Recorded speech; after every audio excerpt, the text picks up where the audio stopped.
लेकिन जब थोड़ा सा इसको महसूस किया, जब इसके विषय में थोड़ा और जानने का प्रयास किया, कुछ लोगों से बात हुई, कुछ लोगों को हमने देखा, कुछ अध्यात्म, कुछ विज्ञान, इन सब चीजों को देखना, सुनना, समझना शुरू किया, आस पड़ोस के माहौल को देखना शुरू किया, तो एक बात मेरे समझ में आई। इंसान खाली हाथ नहीं आता है और खाली हाथ जाता भी नहीं है। कुछ ना कुछ लेके आता है और कुछ ना कुछ लेके जाता है यहां से।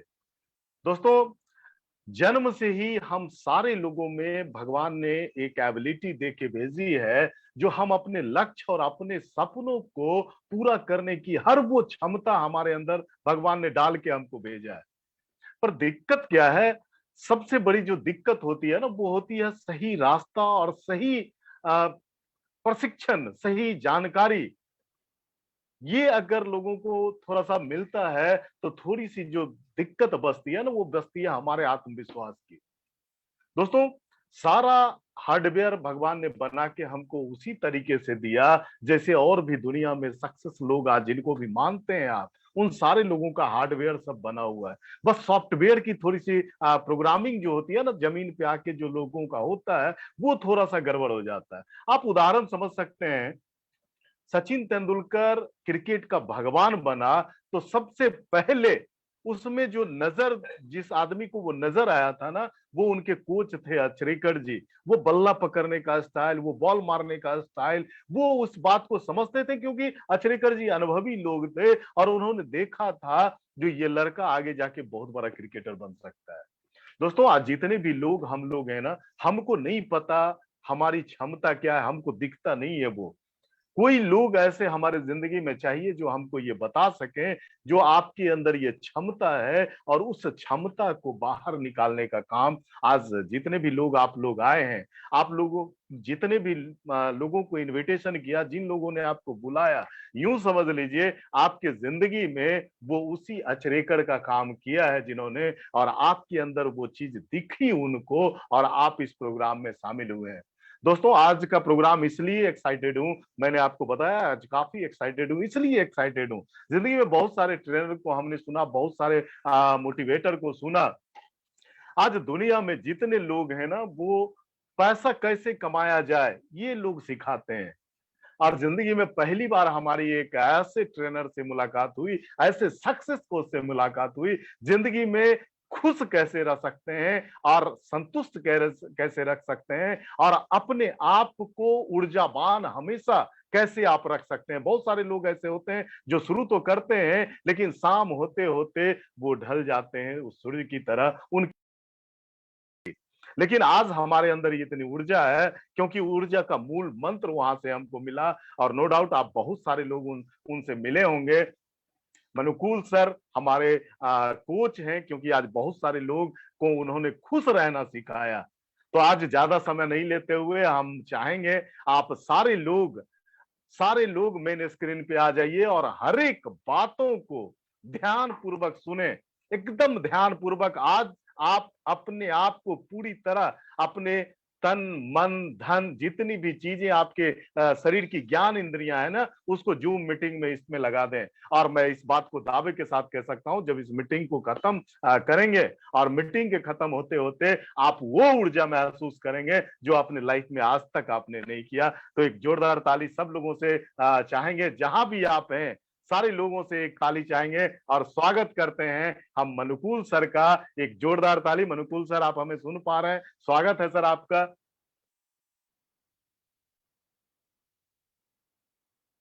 मनुकूल सर सुन पा रहे हैं? यस, नमस्कार एंड गुड इवनिंग। मेरी आवाज आ नमस्कार रही है? Sir. Yes sir, yes sir. So आपने तो बहुत बड़ा मतलब एक माहौल बना दिया है आज के सेशन का। That's great. सो आज मैं एक अलग सब्जेक्ट से आया हूँ। मेरे जितने लोगों ने मुझे सुना है और 8 दिन 10 दिन की ट्रेनिंग अटेंड की है मेरी, आज मैं कुछ नए सब्जेक्ट पे आया हूँ जो मैं पीछे बताना चाहता था लेकिन बता नहीं पाया था, because I was not ready.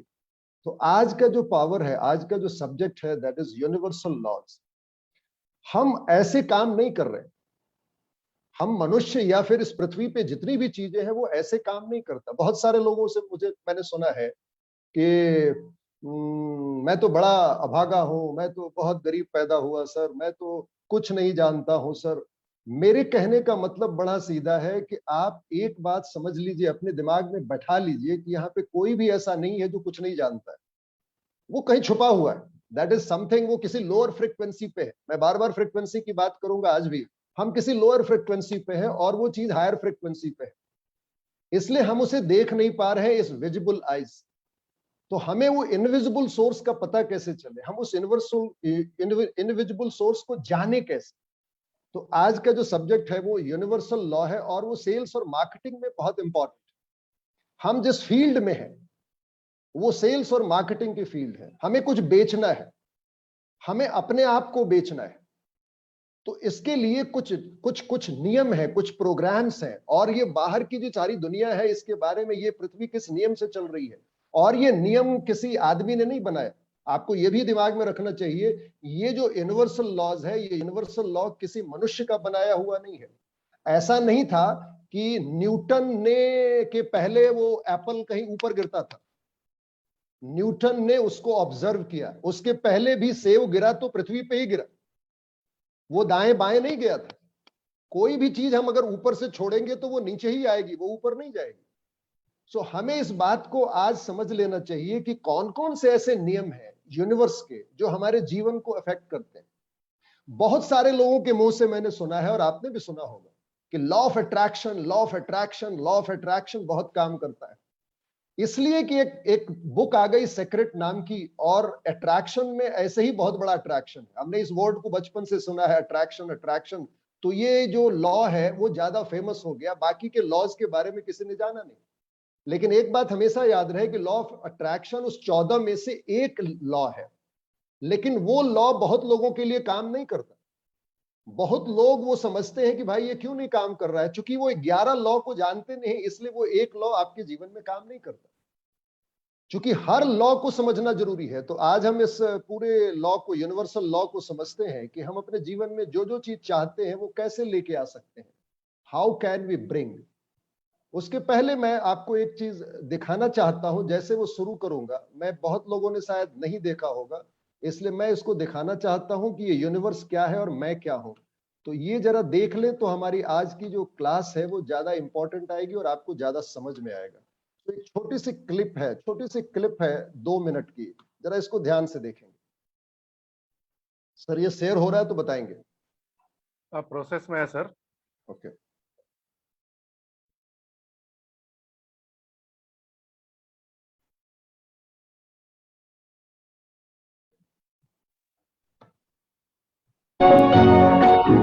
संसार की हर शय का इतना ही फसाना है, एक धुंध से आना है, एक धुंध में जाना है।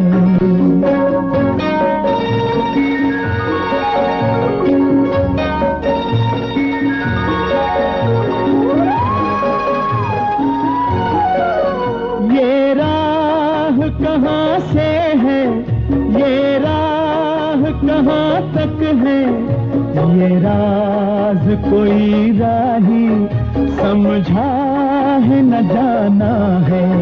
संसार की हर शय का कितना ही फसाना है, एक धुंध से आना है, एक धुंध में जाना है।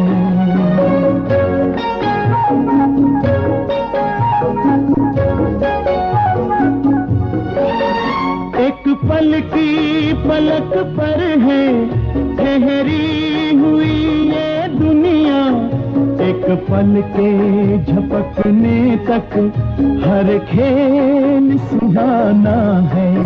संसार की हर शय का इतना ही फसाना है, एक धुंध से आना है, एक धुंध में जाना है।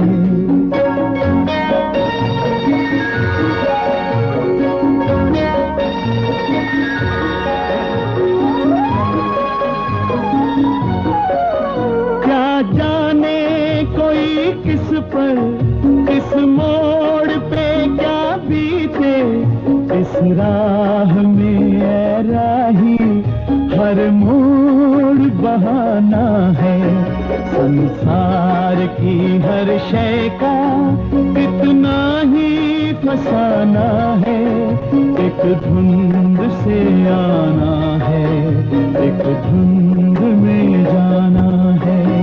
ला ला ला ला ला ला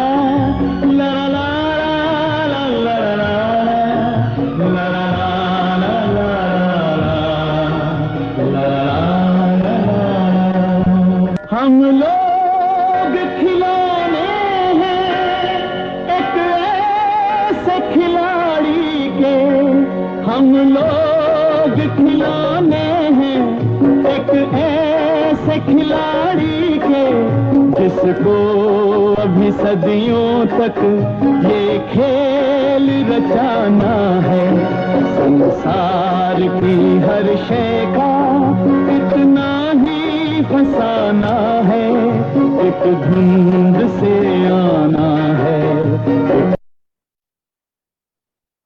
यूनिवर्स एंड मी, मतलब मेरे अंदर का जो ब्रह्मांड है वही ब्रह्मांड बाहर है, बहुत सीधा।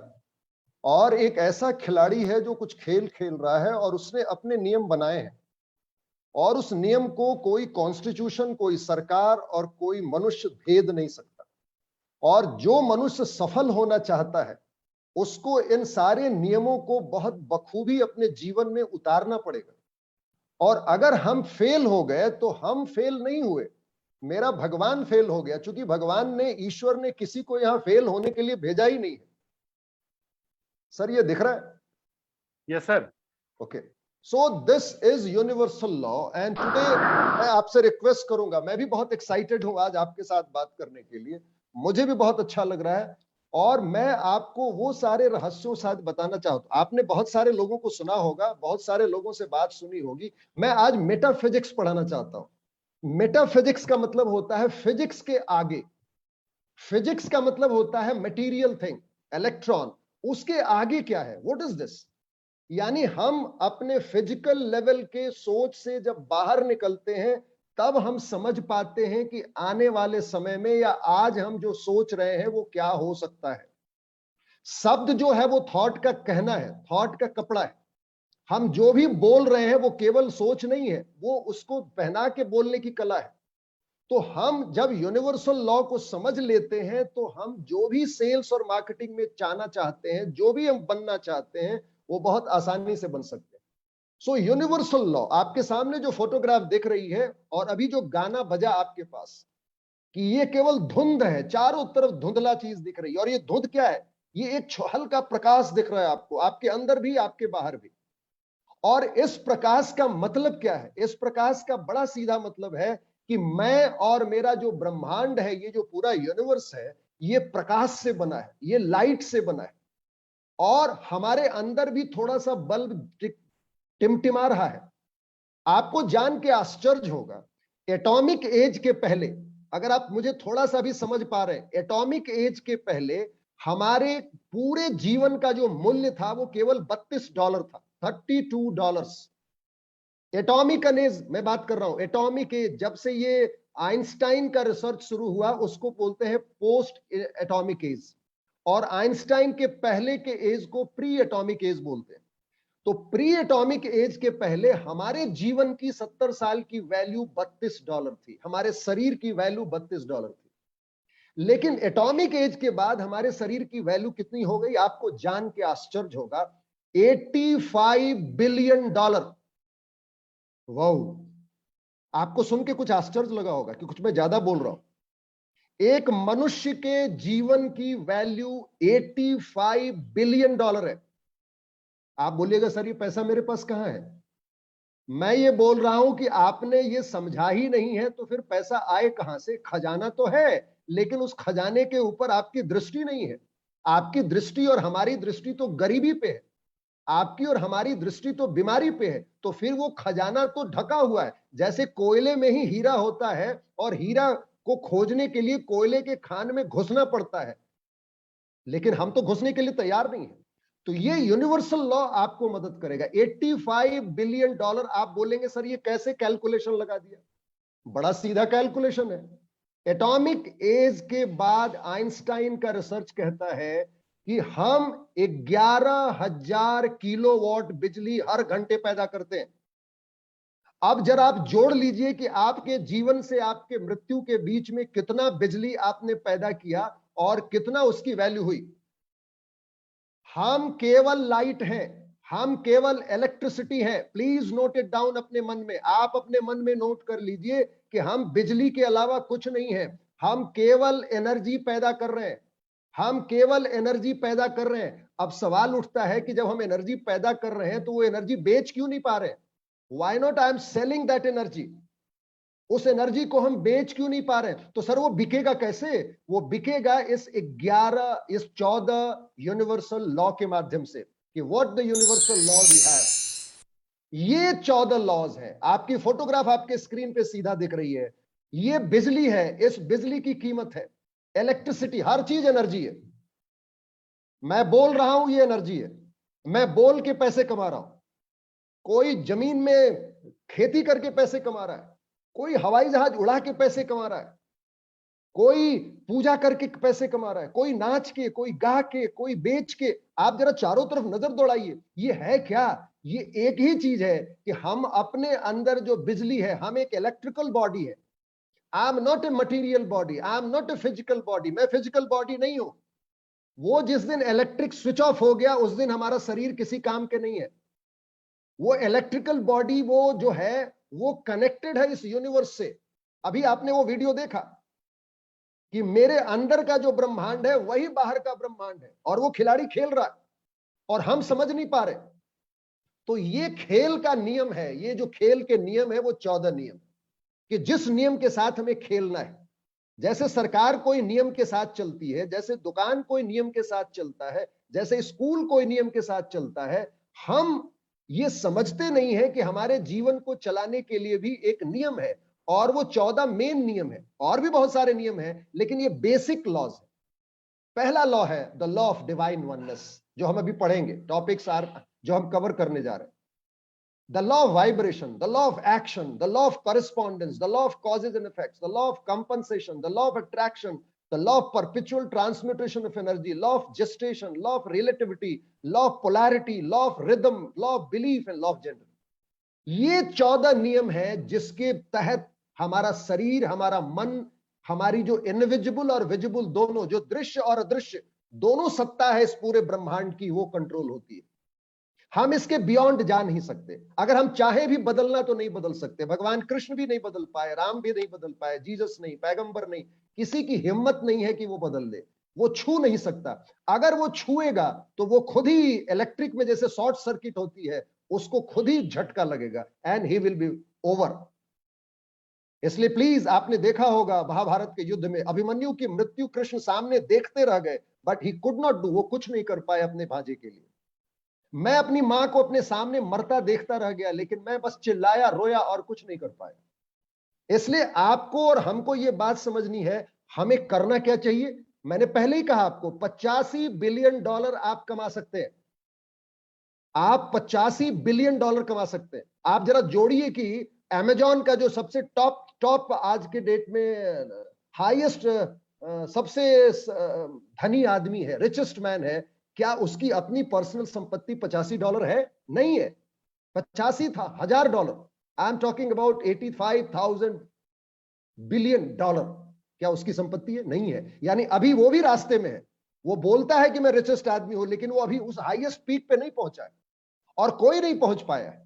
यानी हम अपने पीक पे कभी पहुंच नहीं पाते हैं, बिकॉज हम इस नियमों को फ्लंक करते हैं, हम इस नियम के खिलाफ काम करते हैं। कैसे? हाउ? अबाउट यूनिवर्सल लॉज आपको समझना चाहिए। There are basically 14 laws of universe. 14 नियम है इस पूरे ब्रह्मांड के, विच गवर्न्स आवर लाइफ, जो हमारे जीवन को गवर्न करते हैं। और each life is interconnected. Each law, सारे नियम एक दूसरे से कनेक्टेड है एंड इंटरडिपेंडेंट, और एक दूसरे के ऊपर डिपेंड है। Though we are going to understand seriously, हम आगे पीछे इसको देखेंगे, पहला, दूसरा, तीसरा, चौथा, पांचवा, 14वां, लेकिन ऐसा नहीं है, आप कंफ्यूज मत हो जाइए कि इसका मैंने नंबरिंग किया है कि सबसे इंपॉर्टेंट ये है, सबसे इंपॉर्टेंट ये है। 14 में 14 इंपॉर्टेंट है, 14 में 14 कोई आगे पीछे नहीं है, सब एक जैसे हैं और सब एक दूसरे से कनेक्ट करते हैं और सब इंपॉर्टेंट है। इसलिए आपको कहीं गलतफहमी नहीं होनी चाहिए कि पहला नंबर जो मैं बता रहा हूं और जो 14वां नंबर बता रहा हूं उसमें कोई फर्क है। नो, कोई फर्क नहीं है। चाहे आप 14 से 1 पे जाइए या 1 से 14 जाइए, सब एक साथ काम कर रहे हैं। जैसे हमारा बॉडी एक साथ काम कर रहा है, आप ये नहीं बोल सकते हैं कि लंग्स बहुत जरूरी है, कि किडनी बहुत जरूरी है, कि हार्ट बहुत जरूरी है। सब अंग जरूरी है और सब एक दूसरे के साथ मिलके सिंक्रोनाइज करके काम कर रहे हैं। सब एक साथ मिलके काम कर रहे हैं, नेटवर्क के साथ काम कर रहे हैं। जैसे आपका नेटवर्क और हमारा नेटवर्क काम करता है, वैसे ही नेटवर्क काम कर रहा है। So how Want to change your results? आप अपना रिजल्ट बदलना चाहते हैं, आज के रिजल्ट से आप बहुत खुश नहीं है, तो let's learn the universal laws that governs our life. तो सबसे पहले तो ये पढ़ना चाहिए कि आखिर ये यूनिवर्सल लॉज है क्या, काम कैसे कर रहा है, हमें उसके साथ कैसे अलाइन होना चाहिए, हमें उसके साथ कैसे जुड़ना चाहिए। Universal laws, what we are doing, are you doing with these laws? आप इस लॉज के साथ कर क्या रहे हैं? मैं आपसे सवाल पूछूं, मैं अपने आप से सवाल पूछूं, तो बस एक ही सवाल पूछना चाहिए हमें। हम पूछते हैं बेटा को, गैर तू क्या कर रहा है? हम पूछते हैं अपनी पत्नी को, तू क्या कर रहा है? मैं अपने आप से पूछूं कि भाई मैं क्या कर रहा हूं, व्हाट आई एम डूइंग। हम दूसरे से सवाल पूछ रहे हैं। ये यूनिवर्सल लॉ मेरे पास है, मैं बोलूं आपके पास खजाना है और उस खजाने के साथ आप कर क्या रहे हैं, व्हाट आर यू डूइंग। आपके अंदर 85 बिलियन डॉलर की फैक्ट्री है, आपके अंदर एक तिजोरी है जिसमें बंद है पैसे, लेकिन हम उसके साथ कर क्या रहे हैं, व्हाट आई एम डूइंग। ये मुझे अपने से सवाल पूछना चाहिए। द यूनिवर्सल लॉज, ये ये बॉन ब्राउन ने कहा, जो स्पेस साइंटिस्ट है अमेरिका के। जॉन एफ कैनेडी ने पूछा कि मुझे स्पेस से मून पे भेजना है, चांद पे भेजना है, तो उन्होंने हंसते हुए जवाब दिया क्या, वही स्टेटमेंट मैंने लिखा है।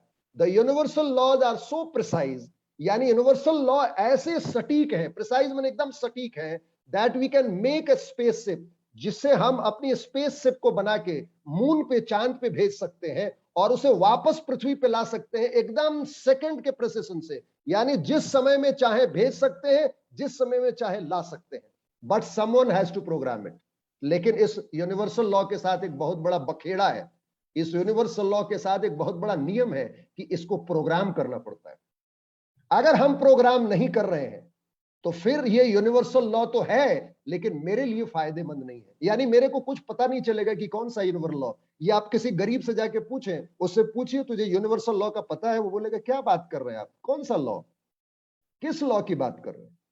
मैं बहुत बड़े बड़े लोगों की बात कर रहा हूं जो अपने आप को पीएचडी होल्डर्स मानते हैं, जो बहुत पढ़े लिखे लोग हैं, उनसे जाके पूछे कि यह यूनिवर्सल लॉ के बारे में आपको पता है, तो वो उनका भी आंसर बड़ा सरप्राइजिंग होगा। प्रोग्राम करना पड़ता है। एंड इट इज, अगर ये आपके जीवन में काम नहीं कर रहा है, दिस इज नॉट मीनिंग कि आप, ये यूनिवर्सल लॉ नहीं है। अगर हमारे जीवन में इसका काम नहीं हो रहा है और हमको फीलिंग नहीं है कि ये काम कर रहा है, इसका मतलब ये नहीं कि यूनिवर्सल लॉ काम नहीं कर रहा है। इसका मतलब नहीं कि पृथ्वी चल नहीं रही है, इसका मतलब नहीं कि ये सूरज चल नहीं रहा है, इसका मतलब नहीं कि ये समुद्र, ये हवा, ये नदियां, ये पहाड़ काम नहीं कर रहे हैं। ये सारे काम कर रहे हैं, हमें इसका एहसास नहीं, हमें इसका एहसास बिल्कुल नहीं। इसलिए 85,000 मिलियन डॉलर का क्या करूं मैं? सर मेरे पास तो 5 रुपए नहीं है सर। सर आप तो बड़ी बड़ी बातें कर रहे हैं सर, ऐसा कभी थोड़ी होता है। लोग मुझसे बोलते हैं कि sir what are you talking, आप जो पढ़ाते हो ये तो कुछ कुछ लगता है झूठ बात लगता है। झूठी बात अगर होती तो आपको बिल गेट्स नहीं दिखाई देता, झूठी बात अगर होती तो रतन टाटा नहीं दिखाई देता, झूठी बात होती तो धीरू भाई अंबानी कभी भी 7 लाख करोड़ का आदमी नहीं बनता, अभी तो उसे बहुत पैसे कमाने हैं।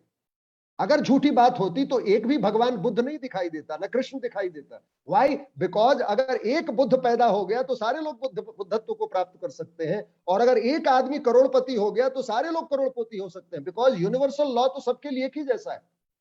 उसने यूज किया है, उसने समझा है इस बात को, हमने नहीं समझा है। That's very simple. So what is this? To understand the laws of universe, अगर आप यूनिवर्स लॉ को समझना चाहते हैं, हम समझना चाहते हैं, तो हमें 4 चीजों पे ध्यान देना पड़ेगा। पहली चीज body. You are not a human being, आप ह्यूमन बीइंग नहीं है। पहले मैंने कहा ना, आज मैं मेटाफिजिक्स की बात करूंगा। तो फिजिक्स का मतलब शरीर, तो शरीर के अलावा सोचना पड़ेगा आपको। अगर हम सेल्स और मार्केटिंग में हैं तो हमें अपने शरीर के अलावा सोचना, क्योंकि थॉट शरीर के अलावा है। फीलिंग शरीर के अलावा है, वो दिखाई नहीं देता। माइंड शरीर के अलावा है, वो दिखाई नहीं देता। ईश्वर शरीर के अलावा है, वो दिखाई नहीं देता। तो अगर हम सक्सेसफुल होना चाहते हैं तो जो दिख रहा है उस पर विश्वास कर लेना, ये तो बहुत बेकार का विश्वास है। मुझे तो विश्वास उस पे होना चाहिए जो दिखाई नहीं दे रहा है। आपको ब्लैक डायमंड डायरेक्टर दिखाई नहीं दे रहा है, वो मेटाफिजिकल है, वो फिजिकल के अलावा है, वो अभी बना नहीं है। तो जो दिख नहीं रहा है उस पे मेरा विश्वास अगर है तब तो मेरा फेथ है। तो पहले ये चार चीजें समझनी पड़ेंगी कि मैं body, I am not a human being, मैं केवल शरीर नहीं हूं, मैं मेटाफिजिक्स हूं।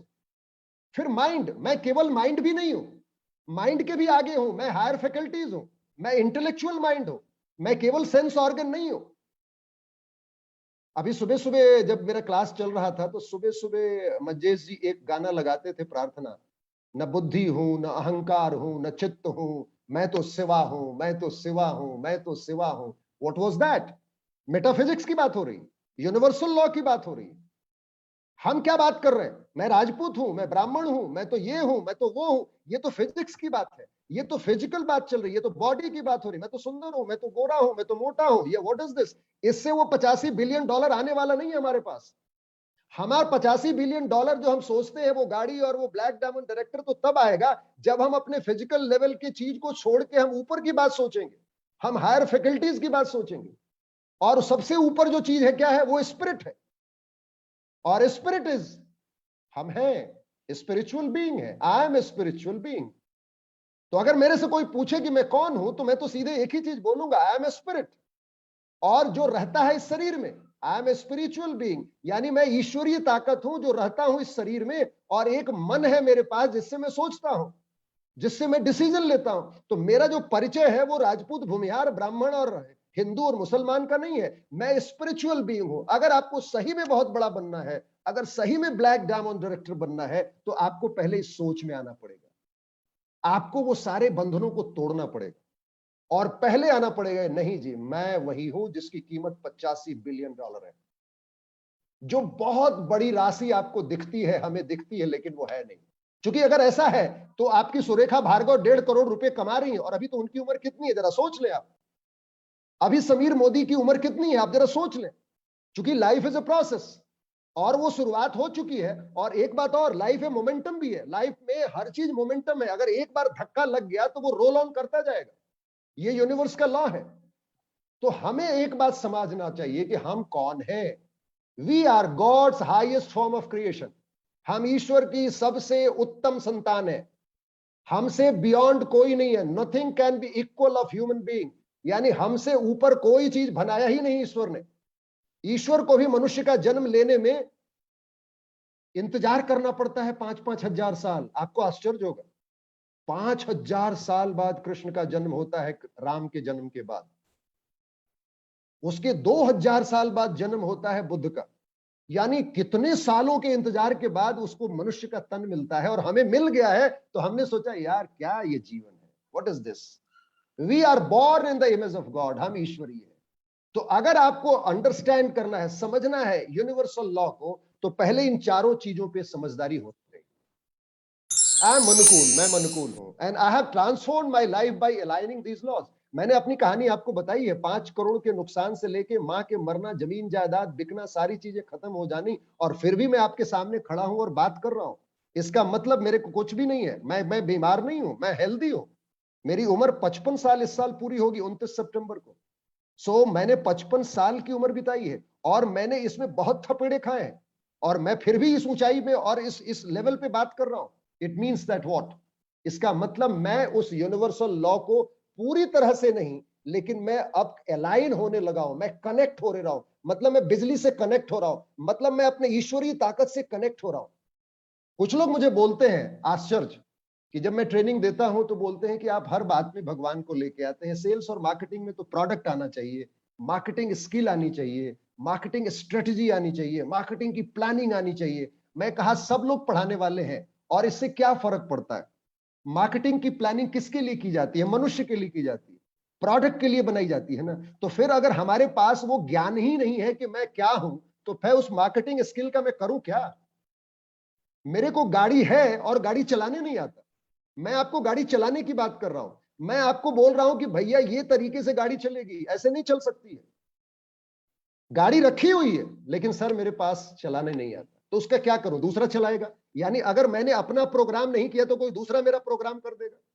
अगर मैंने अपना प्रोग्राम नहीं किया तो मेरी बीवी मेरा प्रोग्राम कर देगी, मेरा बेटा मेरा प्रोग्राम कर देगा, क्योंकि ये समाज बैठा नहीं रहेगा। यूनिवर्सल लॉ इज वर्किंग, तो जिसका दिमाग उससे कनेक्ट हो गया वो दूसरों को यूज करेगा और वो आगे बढ़ता जाएगा और वो अपने मंजिल की तरफ निकल जाएगा। इसलिए बात समझने की है, जो देर से समझा वो देर से जीता, जो पहले समझ गया वो जीत गया। इसलिए सचिन तेंदुलकर बहुत कम उम्र में भारत रत्न बन गया, और कितने लोग मरने के बाद भारत रत्न बने हैं। आप जरा देखिए चारों तरफ, इट इज ओनली बिकॉज वो समझ गया था कि यूनिवर्स के लॉ कैसे काम करते हैं और वो उससे एलाइन होने लगा। एलाइन का मतलब उससे जुड़ने लगा और उसने अपने को चारों तरफ से फोकस किया कि नहीं जी मुझे तो यही काम करना है, मुझे तो यही चाहिए और कुछ नहीं चाहिए। What is this? बहुत सारे लोग सवाल पूछते हैं, frequently asked question, sir in all universal laws are important. जब सारे यूनिवर्सल लॉ बहुत इंपॉर्टेंट है सर, तो केवल हम लॉ ऑफ अट्रैक्शन की बात क्यों करते हैं? इट इज ओनली बिकॉज शब्द है अट्रैक्शन, और अट्रैक्शन में हमें बड़ा दिलचस्पी होती है। हम जब छोटे बच्चे थे तब भी अट्रैक्शन जानते थे, हम जब जवान हुए तब भी अट्रैक्शन जाने, हम जब अभी भी इस उम्र में है तो अट्रैक्शन वर्ड बहुत बहुत बहुत फेमस वर्ड है इंग्लिश डिक्शनरी का, तो अट्रैक्ट करता है। बाकी के जितने नियम है उसमें वो अट्रैक्शन वाला वर्ड नहीं है, इसलिए वो हमें अट्रैक्ट नहीं करता।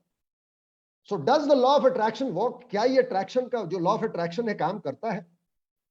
सारे नियम काम करते हैं, क्योंकि सारे जो लॉ है यूनिवर्सल लॉ वो डायनेमिक है, कोई स्टैटिक लॉ नहीं है। सब काम कर रहे हैं, 24 घंटे एक एक मिनट काम कर रहा है। अभी मैं बोल रहा हूं वहां भी काम कर रहा है, आप सुन रहे हैं मुझे वहां भी काम कर रहा है, हर जगह काम कर रहा है। बेगूसराय भी काम कर रहा है, रायपुर में भी काम कर रहा है, दिल्ली में भी, अमेरिका में भी, हर जगह काम कर रहा है, हर जगह काम कर रहा है। हम अगर फायदा नहीं ले पा रहे हैं और आपके जीवन में और हमारे जीवन में अगर यूनिवर्सल लॉ का फायदा नहीं मिल रहा है या लॉ ऑफ अट्रैक्शन का फायदा नहीं मिल रहा है, तो इसका एक ही कारण है कि बाकी के जो 13 लॉ है शायद उनको आपने समझा नहीं। यानी हम अपने फायदे के लिए अट्रैक्शन पे चले गए। उसको मैं ऐसे समझाऊं तो मैं सबको छोड़ के, अपने बाप को अपने मां को छोड़ के उस लड़की के पीछे भाग गया और मैंने कहा वो तो अट्रैक्शन है। It is not attraction. बोलिए आप फिजिकल बॉडी के पीछे भागे, वो इनफिजिकल नहीं था, वो नॉन फिजिकल नहीं था। नॉन फिजिकल के पीछे भागते तब सफलता मिलती। हम किसी लड़की के पीछे भागे, हम किसी लड़के के पीछे भागे, हम किसी दोस्त के पीछे भागे, व्हाट हैपेंड? हम तो मेटाफिजिक्स के सिद्धांत के खिलाफ गए। हमें फिजिकल लेवल के ऊपर जाना पड़ेगा सोच को लेके, और तब अट्रैक्शन के नियम को समझ पाएंगे। अगर हम फिजिकल लेवल के ऊपर नहीं गए तो फिर नहीं हो सकता। तो यूनिवर्सल लॉ कभी भी, अट्रैक्शन जो नियम है वो मटेरियल लॉ पे काम नहीं करता है। मटेरियल लॉ के और भी नियम है जो भी मैं आपके साथ बात करूंगा। जब वो काम होने लगता है तब नॉन फिजिकल वर्ल्ड काम शुरू करता है। तो कैसे पहले काम करें? तो इसके लिए हमको करना क्या चाहिए सर? आपको केवल नॉलेज इकट्ठा करना चाहिए, कॉन्शसनेस में रहना चाहिए, आपको होश में रहना चाहिए और अवेयरनेस बढ़ाना चाहिए। यानी हम जितनी जानकारी बढ़ाएंगे, जितने नॉलेज पे काम करेंगे, उतना मेरे जीवन में बहुत फायदा होगा और मैं उस टारगेट की तरफ बढ़ूंगा कि $85 बिलियन मुझे कमाने। तो पहला लॉ है the law of divine oneness. Law of divine oneness का मतलब होता है कि यहां जितनी चीजें आप देख रहे हैं, चाहे वो पेड़ हो या नदियां हो, पहाड़ हो, सूरज हो, चिड़िया हो, कंकड़ हो, पत्थर हो, प्लैनेट्स हो, सूरज हो, सब कुछ जितनी चीजें देख रहे हैं सब एक दूसरे से कनेक्टेड है। वो ईथर से कनेक्टेड है। और वो कनेक्शन क्या है? ईथर से। ईथर एक एनर्जी है। यानी जितनी भी चीजें आपको दिख रही हैं चारों तरफ, वो सब कनेक्टेड है। यानी everything is expressing the same thing. यानी सब चीज जो है वो एक ही चीज एक्सप्रेस कर रही है। और वो एक्सप्रेस क्या कर रही है? एनर्जी। चाहे वो कोयल बोल रही हो, चाहे वो कुत्ता बोल रहा हो, चाहे मैं बोल रहा हूं, चाहे वो गाय रम्हा रही हो, चाहे वो कोई चिल्ला रहा हो, चाहे वो कुछ भी चीज रहो, चाहे हवाएं चल रही हो, सब कुछ एनर्जी है। Everything is expressing. हर चीज एक ही एक्सप्रेशन है। ईश्वर सर्वभूतानां हृदय अर्जुन तिष्ठति, जो बार बार मैं बोलता हूं। यानी हर चीज हम उसी ईश्वर को, उसी एनर्जी को एक्सप्रेस कर रहे हैं। ये बात दिमाग में बैठ जानी चाहिए। तो इसका फायदा और घाटा क्या है? हम जो भी चीज कह रहे हैं बहुत सोच के कहना चाहिए, क्योंकि हम जो भी चीज कहेंगे, चाहे घर में कहें, चाहे बाहर कहें, चाहे अपने दोस्तों के बीच कहें, उसका असर होगा। यानी हमारा जो शब्द है वो एनर्जी है। यानी हमने जो भी एक्सप्रेस किया है, चाहे बॉडी लैंग्वेज के थ्रू किया है, चाहे वो अपने शब्दों से किया है, वो सब किसी दूसरे को इंपैक्ट करने वाला है। Why? Because we are microcosm of macrocosm, यानी यूनिवर्स का मैं छोटा कण हूं। मैं इस पूरे ब्रह्मांड का जो नियंता है उसका मैं छोटा कण हूं। इसको मैं सीधे सीधे बताऊं, समुद्र का मैं एक छोटा बूंद हूं। तो मेरा डीएनए और समुद्र का डीएनए एक ही होगा। इसलिए मैं अगर ये सोच लेता हूं तो फिर मेरा दुश्मन कोई नहीं है। तो जब फिर मेरा कोई दुश्मन ही नहीं है तो फिर मुझे मदद मिलेगी। तो फिर $85 बिलियन कितना दूर है? क्योंकि सब मेरे दोस्त हो गए तो सब तो मुझे हाथ पकड़ के आगे ले जाएंगे, सब तो मुझे पुश करेंगे, सब नेटवर्क में काम करेंगे। तो फिर ये समझ लेने की जरूरत है कि मैं माइक्रोकोज्म हूं। बायोलॉजी की परिभाषा में मैं सबसे छोटा जीव हूं, उस बड़े जीव का एक हिस्सा हूं।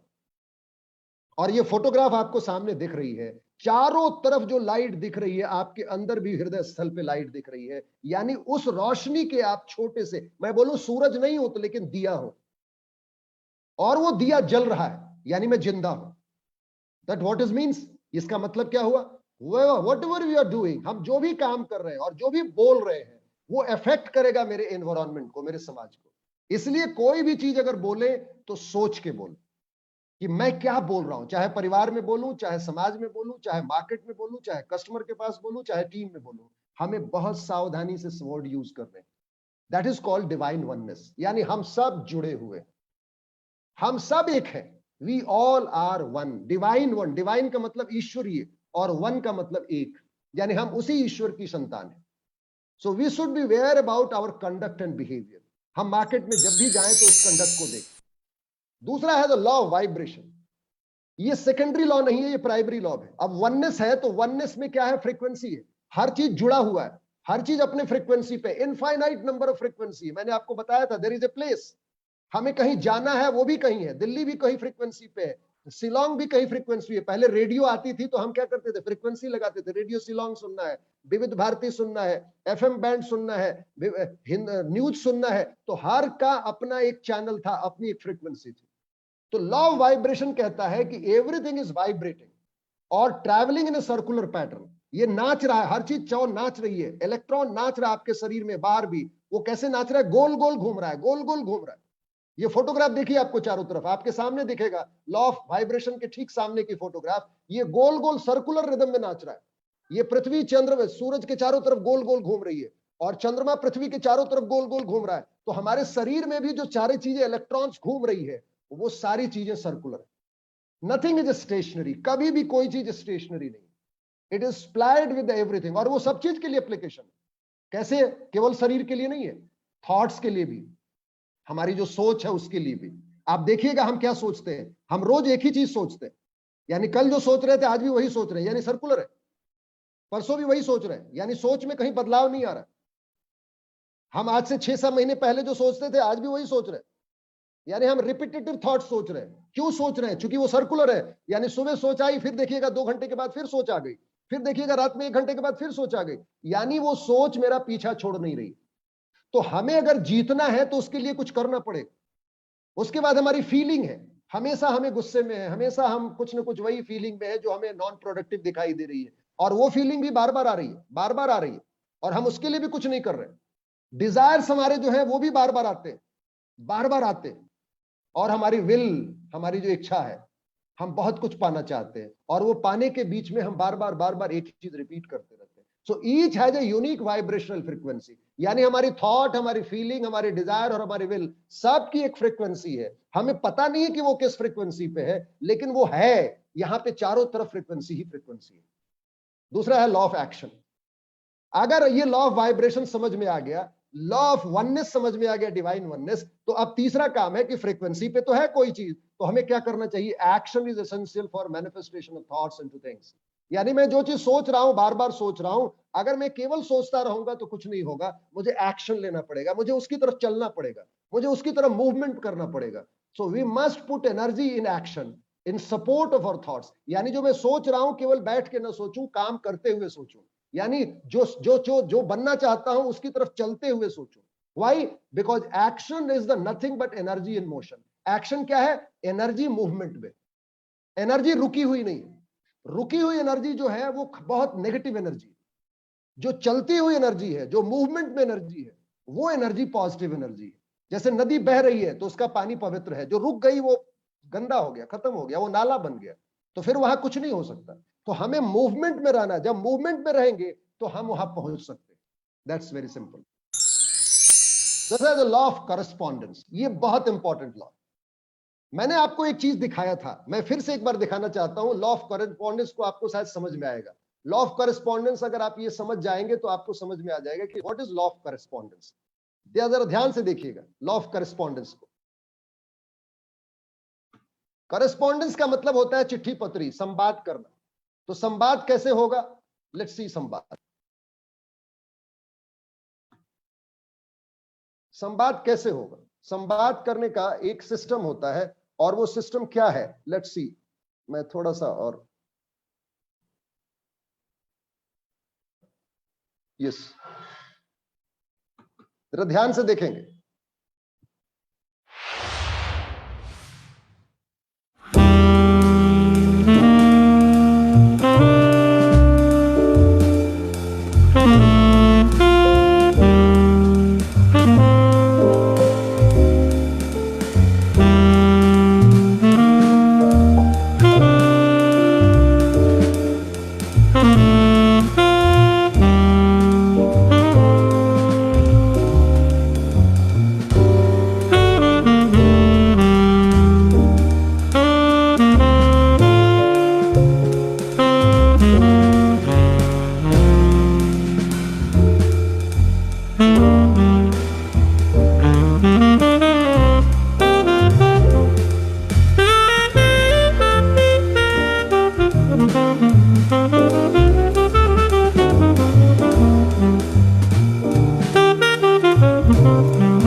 दिस इज लॉ ऑफ, ये कॉरेस्पॉन्डेंस के लिए मैंने इसको क्यों दिखाया? That is very simple reason. Correspondence का मतलब होता है संवाद करना।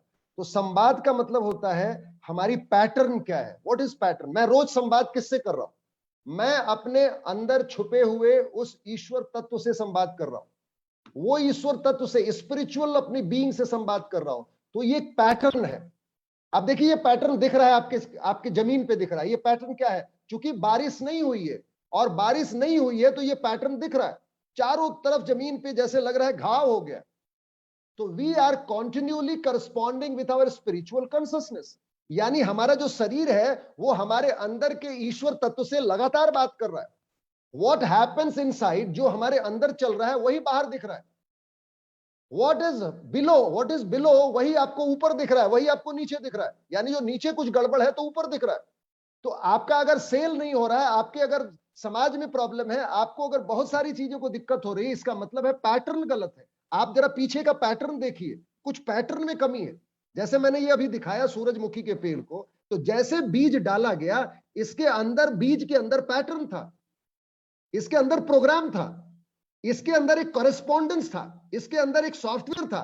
जैसे वो ऊपर का लेयर फटा, ध्यान से सुनिएगा, फटा, वो तुरंत कम्युनिकेट किया पृथ्वी के अंदर, और पृथ्वी से चारों तरफ चीजें दौड़ी उसकी तरफ, उसको सेव करने के लिए। और फिर धीरे धीरे आसमान ने उसको पकड़ा, और धीरे धीरे कम्युनिकेशन हो रहा है चारों तरफ। हवाओं को, सूरज को, चंद्रमा को, सबको कम्युनिकेट किया जा रहा है, और अल्टीमेटली सबने आके उसकी मदद की, और वो देखिएगा खिल के तैयार हो गया। और वो प्रोग्राम था 70 दिन का, इसलिए आपने डेट नहीं देखा, 70 डेज का ही प्रोग्राम था, और वो 70 दिन में पूरी तरह से खिल गया। तो फिर हम अगर अपने आप में प्रोग्राम डाल दें, अब हमारे में और उस पेड़ में फर्क है। हमारे में प्रयोग और उसमें फर्क है, क्योंकि हमारा प्रोग्राम किया नहीं गया है, वो प्रोग्राम हमें करना है। ईश्वर ने हमारा प्रोग्राम करके नहीं भेजा है। कुछ लोग कहते हैं ना कि सब कुछ लिखा हुआ है, तब तो बड़ा घटिया प्रोग्राम है, तब तो मनुष्य बनने का फायदा नहीं है। मनुष्य वो है जो अपना प्रोग्राम खुद लिखता है, अपना भाग्य खुद लिखता है। तो हमारी जो करस्पॉन्डेंस है वो कहीं गलत हो रही है। हमारी करस्पॉन्डेंस अपने अंदर होनी चाहिए। मैं क्या बनना चाहता हूं, मैं क्या लेना चाहता हूं, मैं क्या करना चाहता हूं। Why not I am programming. मैं प्रोग्रामिंग करूंगा तभी जाके कुछ होगा, क्योंकि स्पिरिचुअल बीइंग हमारे अंदर है, वो ईश्वर तत्व है सबकॉन्शियस माइंड में, और वो बार बार पूछ रहा है, अरे कुछ देता क्यों नहीं। भगवान खाली बैठा हुआ है। मैं ये सोचूं हमारी जो यूनिवर्सल लॉज है वो खाली बैठी हुई है, और हम सोच रहे हैं कि भाई कुछ हो क्यों नहीं रहा है, कुछ हो क्यों नहीं रहा है। अरे वो लॉ काम कर रहा है, हम उसको दे नहीं रहे कुछ। I am not giving something, I am not getting connected. इसका मतलब यह है बिजली आ रही है और पंखा नहीं चल रहा है, इसका मतलब कनेक्शन की प्रॉब्लम है। पंखा भी नया है, बिजली आ रही है ये भी पता है, क्योंकि दूसरे घर में बिजली चल रही है, मेरे कमरे में पंखा नहीं चल रहा है। इसका मतलब करेस्पॉन्डेंस का प्रॉब्लम है, कनेक्शन का प्रॉब्लम है। मेरी पत्नी से मेरा संवाद बंद है, मेरे बेटे से मेरा संवाद बंद है, मेरे दोस्तों से मेरा संवाद बंद है। इसका मतलब हम सेल्स में कुछ नहीं कर सकते। जब तक हम करेस्पॉन्डेंस नहीं करेंगे, जब तक हम आगे नहीं बढ़ेंगे कम्युनिकेट करके, तब तक हम कुछ नहीं अपनी बता सकते ना उसकी सुन सकते। So law of correspondence is very important. अगर हम कॉन्सियसनेस की बात समझते हैं तो हम कॉन्सियसनेस में क्या है कि भाई मुझे ब्लैक डायमंड डायरेक्टर बनना है, दैट्स वेरी करेक्ट। तो जब बनना है तो कैसे बने, कम्युनिकेट करना पड़ेगा। तो एक तो कम्युनिकेशन अंदर होगा कि I am a black diamond director, I am so happy and grateful. लेकिन एक दूसरा कनेक्शन होगा सामने कस्टमर के पास, सामने नेटवर्क में, अपने बॉस से, upline, below line, front line, back line, सब जगह कम्युनिकेट होगा। तो वो कम्युनिकेशन कैसे होगा, प्रोग्राम से। क्या बनना है मुझे, क्या करना है मुझे, मैं क्या करना चाहता हूं। तो जब ये प्रोग्राम होता है, देखिएगा सूरजमुखी का फूल गेंदे का फूल नहीं बना, गेंदे का फूल गुलाब का फूल नहीं बना, क्योंकि प्रोग्राम था। तो वो तो पत्थर था, वो तो जानवर था, वो तो फ्रीक्वेंसी उसकी बहुत कम थी। लेकिन हम तो मनुष्य हैं, हमारे पास एक मन है। तो जब हमारे पास वो मन है तो हम तो अपना प्रोग्राम खुद करेंगे। हम मनुष्य नहीं है, हम ईश्वरीय है। I M godly. कुछ लोग जो बोलते हैं कि नहीं जी इसका भाग्य पहले से निर्धारित है, तो फिर वो भगवान बेकार है, फिर मनुष्य का जन्म ही बेकार है। कि नहीं जो भाग्य में लिखा होगा वही होगा, नहीं नहीं, होई है वही जो राम रचि राखा।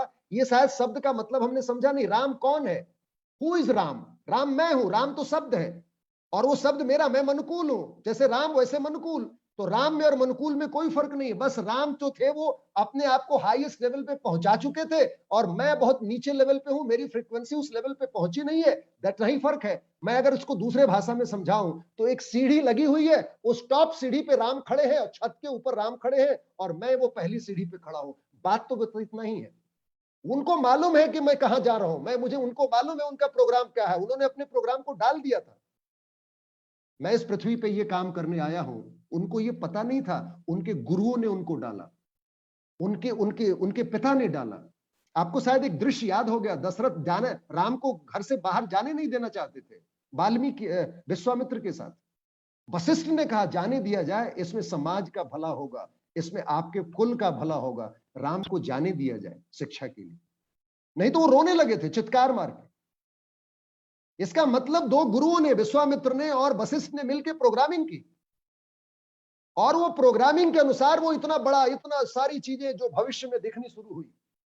इसलिए प्लीज इस बात से विश्वास न करें कि आपका जो भविष्य है पहले से तय है।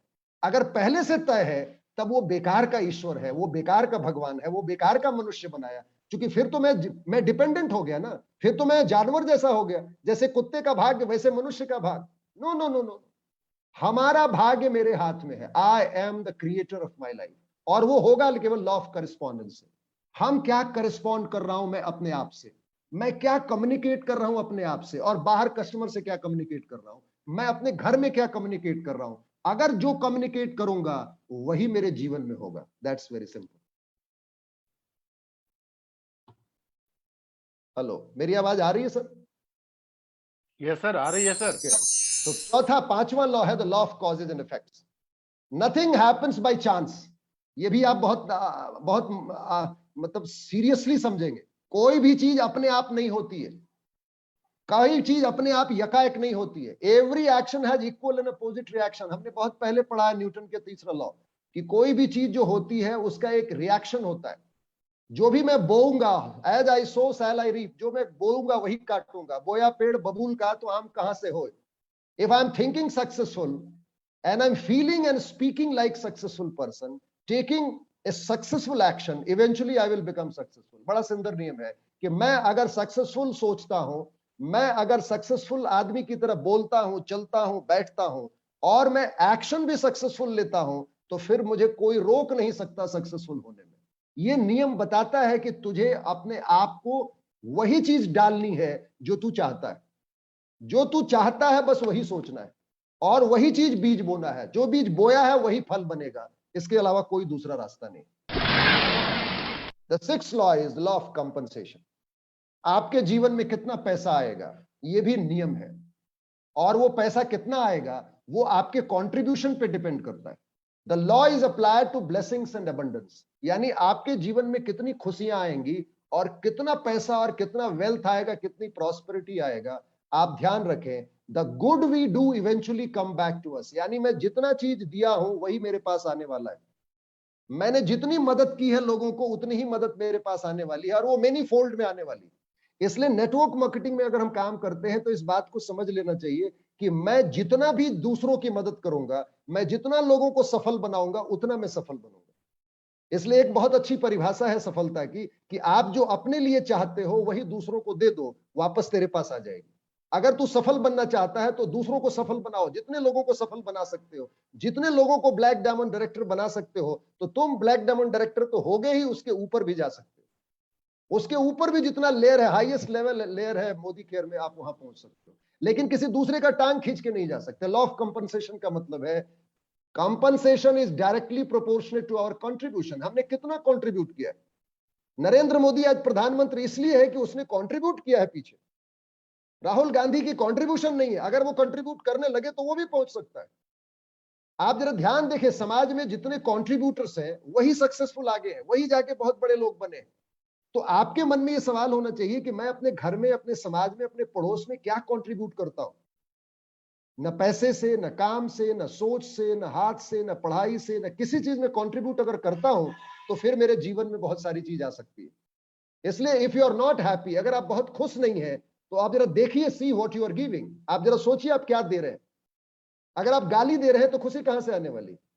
इसलिए अगर आप कुछ अपने जीवन से बहुत खुश नहीं है तो हमें बहुत कुछ अपने पीछे देखना चाहिए कि हम शायद कंपनसेशन मांग रहे हैं किसी चीज का। हम नौकरी में सैलरी मांग रहे हैं लेकिन हम कंट्रीब्यूट नहीं कर रहे, तो फिर सैलरी हाइक कहां से होगी। हम जा रहे हैं कस्टमर को बनाने के लिए लेकिन हम कुछ दे नहीं रहे, तो how can a customer will buy my product. हम जो भी मेहनत करेंगे, हम जो भी चीज करेंगे, उसका एक फिक्स रेशियो है, उसी रेशियो में वो चीजें आएंगी हमारे पास। लॉ ऑफ अट्रैक्शन, अभी लॉ ऑफ अट्रैक्शन आया, ये बहुत इंपॉर्टेंट लॉ है और सारे लॉज के अनुसार ये लॉज का लॉज है। This law demonstrates how do we attract things, people and circumstances. यानी हम अपने जीवन में लोगों को, अपने सर्कमस्टांसेस यानी सिचुएशंस को और वस्तुओं को, थिंग्स को कैसे अपनी तरफ खींचेंगे, अपनी तरफ कैसे अट्रैक्ट करेंगे। तो इसका सीधा फॉर्मूला है, आवर थॉट प्रोड्यूसेज एनर्जी, यानी हम जो सोच रहे हैं वो एनर्जी है एंड वाइब्रेशन है। अगर मुझे जो भी चीज चाहिए तो मुझे उस वाइब्रेशन पे जाना पड़ेगा। यानी law of vibration primary law है, law of attraction secondary law है। यानी अगर मुझे कोई चीज अट्रैक्ट करना है तो उसकी फ्रीक्वेंसी पे आना पड़ेगा, और मैं जब इस फ्रीक्वेंसी पे कैसे आऊंगा, जब मैं उसको बार बार सोचूंगा और बार बार फील करूंगा। केवल सोचने से काम नहीं चलेगा। मैंने आपको एक ड्रीम मैनिफेस्टेशन टूल किट भेजा है, शायद आपको मिल गया होगा। वो इस law of attraction, law of vibration के फॉर्मूले पे ही है कि आप कैसे अपने फ्रीक्वेंसी को ऊपर उठाएं और आप कैसे उस लेयर पे आए कि सारी चीजें अपने आप आने लगेंगी। आपको मेहनत नहीं करना पड़ेगा। मेहनत कौन करता है? जो फिजिकल लेवल पे कर रहा है, जो बहुत शरीर को खटाता है, उसके पास पैसे नहीं आते हैं। जो फ्रीक्वेंसी को काम करता है, जो अपने स्पिरिचुअल लेवल पे आता है, जो अपने हायर फैकल्टीज को काम करता है, वहां चारों तरफ प्रॉस्पेरिटी आती है। एवरीथिंग कम्स, अपने आप भागती हुई आती है। जैसे कोई गड्ढा है, आप देखिएगा गड्ढे में पानी अपने आप चला जाता है। आप देखिएगा सारी नदियां समुद्र की तरफ दौड़ रही। क्यों? समुद्र से प्यार है, वो जाना चाहती है चारों तरफ, गंगा जमुना सरस्वती जितनी नदियां हैं सब, झेलम कावेरी सब दौड़ रही है समुद्र की तरफ। क्यों? चूंकि फ्रीक्वेंसी वहां पे है, वो उस फ्रीक्वेंसी को पाना चाहती है और विशाल होना चाहती है। वो गंगा जो विशाल है ही बोलती है नहीं जी मैं तुम्हारे में मिलके और विशाल हो जाऊंगी। सबका ऑब्जेक्टिव है बहुत विशाल बनना। आप जरा ध्यान से देखिएगा, सब दौड़ रहा है, सब दौड़ रहा है विशालता की तरफ, महानता की तरफ, लेकिन हम इस बात को समझते नहीं। ये लॉ ऑफ अट्रैक्शन और लॉ ऑफ वाइब्रेशन के कारण। तो हमें एक ही काम करना है, मुझे उस फ्रीक्वेंसी पे आना है, that I have to frequence. क्यों? क्योंकि all energy attracts the like energy. अगर मुझे पॉजिटिव चीजें चाहिए तो पॉजिटिव फ्रीक्वेंसी पे आना है, अगर मुझे नेगेटिव चीजें चाहिए तो नेगेटिव फ्रीक्वेंसी पे आना है। ये बात हमेशा ध्यान रहना चाहिए। मैं नेगेटिव फ्रीक्वेंसी पे रह के पॉजिटिव फ्रीक्वेंसी पे नहीं आ सकता। मैं विविध भारती सुन रहा हूं एएम बैंड पे, और मुझे सुनना है रेडियो मिर्ची सुनना है, तो वो एफएम बैंड पे, मुझे एफएम बैंड पे जाना पड़ेगा। मैं मोबाइल से आपसे बात कर रहा हूं तो आपका मोबाइल नंबर मेरे मोबाइल पे होना चाहिए, तब होगा, क्योंकि आपका मोबाइल नंबर एक फ्रीक्वेंसी है, मेरा मोबाइल नंबर फ्रीक्वेंसी है। तो जब तक हमारे दोनों की नंबर नहीं होंगी एक दूसरे में, तब तक हम आपसे बात नहीं कर सकते। तो it is a matter of frequency, it is law of attraction. ये लॉ ऑफ अट्रैक्शन है। जैसे फ्रीक्वेंसी आती है वो चीज बिना मांगे दौड़ी हुई आ जाती है, बिना पीछे वो दौड़ी हुई आ जाती है। इसलिए आपने जीवन में देखा होगा कि जब खुशी आता है तो बहुत खुशियां आने लगती है, लगातार खुशी का सामान न्यूज आना शुरू हो जाता है। और जब आपके जीवन में दुख आता है तो देखिएगा लगातार दुख आता है। क्यों? क्योंकि हम दुख के बारे में ज्यादा सोचने लगते हैं। तो जब ज्यादा सोच के महसूस करने लगते हैं दुख के बारे में, तो जितना दुख है सब दुख आने लगेगा। और जितना खुशी के बारे में सोचते हैं वो सारी खुशियां जो रुकी हुई थी सब आने लगती है। आपको कभी आश्चर्य लगेगा कि ये कहां रुकी हुई थी इतने दिन से जो आने लगी, सब इकट्ठा आने लगती है। वो देता है तो छप्पर फाड़ के देता है। आपने सुना होगा, ये लॉ ऑफ अट्रैक्शन और लॉ ऑफ वाइब्रेशन का कमाल है। इसलिए हमें वो चीज करना है, वो चीज सोचना है, उस वाइब्रेशन पे रहना है जो हम चाहते हैं। The law of perpetual transmutation of energy, ये आपके और हमारे जीवन का एक महत्वपूर्ण पड़ाव है, और आप इसको जरा ध्यान से समझें। एनर्जी स्वरूप में बदलती है, इसको कहते हैं सतत रूपांतरण का सिद्धांत। यानी हर चीज जितनी एनर्जी है, वो शब्द जो शब्द है, वो शब्द किस चीज में बदल रहा है? स्वरूप में बदल रहा है। मैं बोल रहा हूं मैं ब्लैक डायमंड डायरेक्टर हूं, मैं ब्लैक डायमंड डायरेक्टर हूं, मैं ब्लैक डायमंड डायरेक्टर हूं, तो आपकी जो एनर्जी है जो शब्दों से निकल रही है वो अंदर भी वाइब्रेट कर रही है और बाहर भी वाइब्रेट कर रही है। यानी वातावरण में भी आपका मैसेज जा रहा है, और अंदर का जो किडनी है, लंग्स है, आपके एक एक सेल में मैसेज जा रहा है। तो सबकॉन्शियस माइंड रजिस्टर्ड हो रहा है और बाहर भी, यानी यूनिवर्सल माइंड है। तो यूनिवर्सल माइंड और सबकॉन्शियस माइंड दोनों जुड़े हुए, दोनों एक साथ जुड़े हुए। मैंने कहा ना, सब कुछ डिवाइन वननेस है, सब एक ही जगह जुड़ा है। तो आपने जो सोचा वो आपका सोच नहीं है, वो पूरे ब्रह्मांड का सोच हो गया। अब क्या होगा? लॉ ऑफ परपेचुअल एनर्जी, यानी एनर्जी स्वरूप बदलेगी। यानी जो शब्द आपके मुंह से निकल रहा है, जो सोच रहे हैं, जो फील कर रहे हैं, वो धीरे धीरे स्वरूप लेने लगेगा। आप जरा सोचिए, बच्चा कैसे पैदा होता है? परपेचुअल ट्रांसम्यूटेशन है। कुछ मां की एनर्जी, कुछ पापा की एनर्जी, दोनों एक साथ जुड़े, और फिर वो स्वरूप लेना शुरू हो गए, और 9 महीने वो पेट में रहा, और फिर यकाएक हमें जो दिखाई दिया वो स्वरूप दिखाई दिया। What is this? It is the खेल ऑफ परपेचुअल ट्रांसम्यूटेशन। और ये सतत क्रिया चल रही है, सतत। यानी मैं अगर 1 सेकंड के लिए भी अपने ऑब्जेक्टिव से अलग होता हूं कि मैं ब्लैक डायमंड डायरेक्टर नहीं हूं, मैं ये भी सोचता हूं पता नहीं होगा कि नहीं, यानी मेरा परपेचुअल ट्रांसम्यूटेशन में रुकावट आई। यानी जैसे इंटरनेट कनेक्शन स्लो हो गया, यानी इंटरनेट कनेक्शन जैसे स्लो हुआ, सामने फोटो दिखना बंद हो गया। ओहो, दैट्स ग्रेट। मतलब कॉन्टिन्यूअस परपेचुअल ट्रांसम्यूटेशन हो रहा है। मेरा ध्यान एकदम केंद्रित है कि मैं वही हूं, मैं वही हूं। So the all persons have the power in them to change their life by changing the thought process. हमें केवल अपने थॉट प्रोसेस पे ध्यान रखना है। Changing the thought process, change the thought and energy will change. जैसे हम सोचना बदलते हैं वैसे एनर्जी बदल जाती है। And we have power to switch the vibration from negative to positive. यानी हमारे अंदर वो कॉन्शियस माइंड में पावर है कि हम नेगेटिव को पॉजिटिव में बदल सकते हैं, सतत बदल सकते हैं, लगातार बदल सकते हैं। So this law demonstrate that energy is always moving in form. यानी हमने कहा ए फॉर एप्पल, यानी ए शब्द किया, अब धीरे धीरे वो एप्पल में बदलने लगा। यानी एप्पल देखा तो ये समझ में आया, यानी हमारी कॉन्शियसनेस बढ़ने लगी। अब ब्लैक डायमंड डायरेक्टर बार बार बार बार बार बार बोल रहे हैं, गाड़ी को देख रहे हैं, मकान को देख रहे हैं, तो जो बार बार देख रहे हैं तो वो परपेचुअली ट्रांसम्यूट करेगा और आपके सामने वो चीजें आ जाएंगी। That's very simple. Law of gestation, हर चीज अपने समय पे आएगी। मैंने दिखाया था सूरजमुखी का फूल 70 दिन लगा, उसका प्रोग्राम 70 डेज का था। 9 महीने में बच्चा पैदा होता है। तो आप एक दिन में ब्लैक डायमंड डायरेक्टर नहीं बन जाएंगे, आपके पास वो समय होना चाहिए। This is called the law of divine timing. ये ईश्वरीय समय का खंड है। Everything has a gestation period, यानी प्रोग्राम पहले से फिक्स्ड है।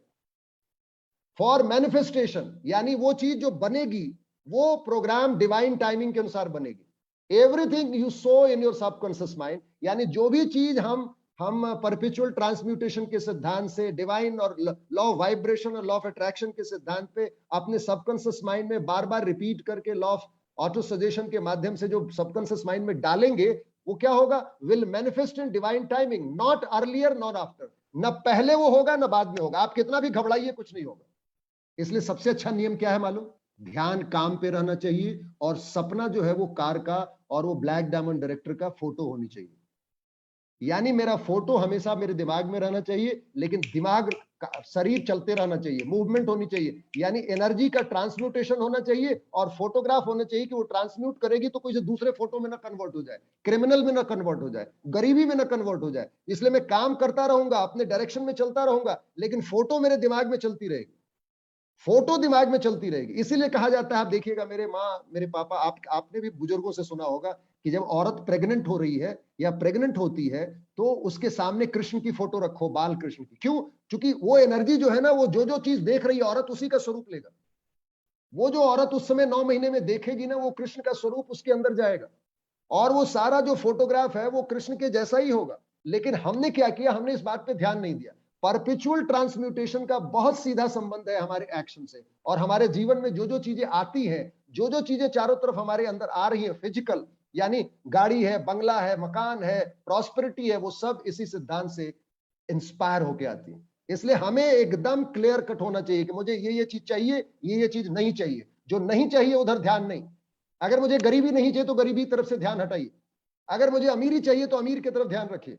गाड़ी चाहिए तो गाड़ी की तरफ, मकान चाहिए तो मकान की तरफ, प्रॉस्पेरिटी चाहिए तो यानी कोई भी चीज ऐसा मेरे दिमाग के सामने, मेरे फोटो में नहीं होना चाहिए। पिट्यूटरी ग्लैंड का जगह यहां है। कोई फोटोग्राफ नहीं होना चाहिए जो मेरे जीवन में मुझे नहीं चाहिए, क्योंकि एनर्जी सतत रूपांतरण है।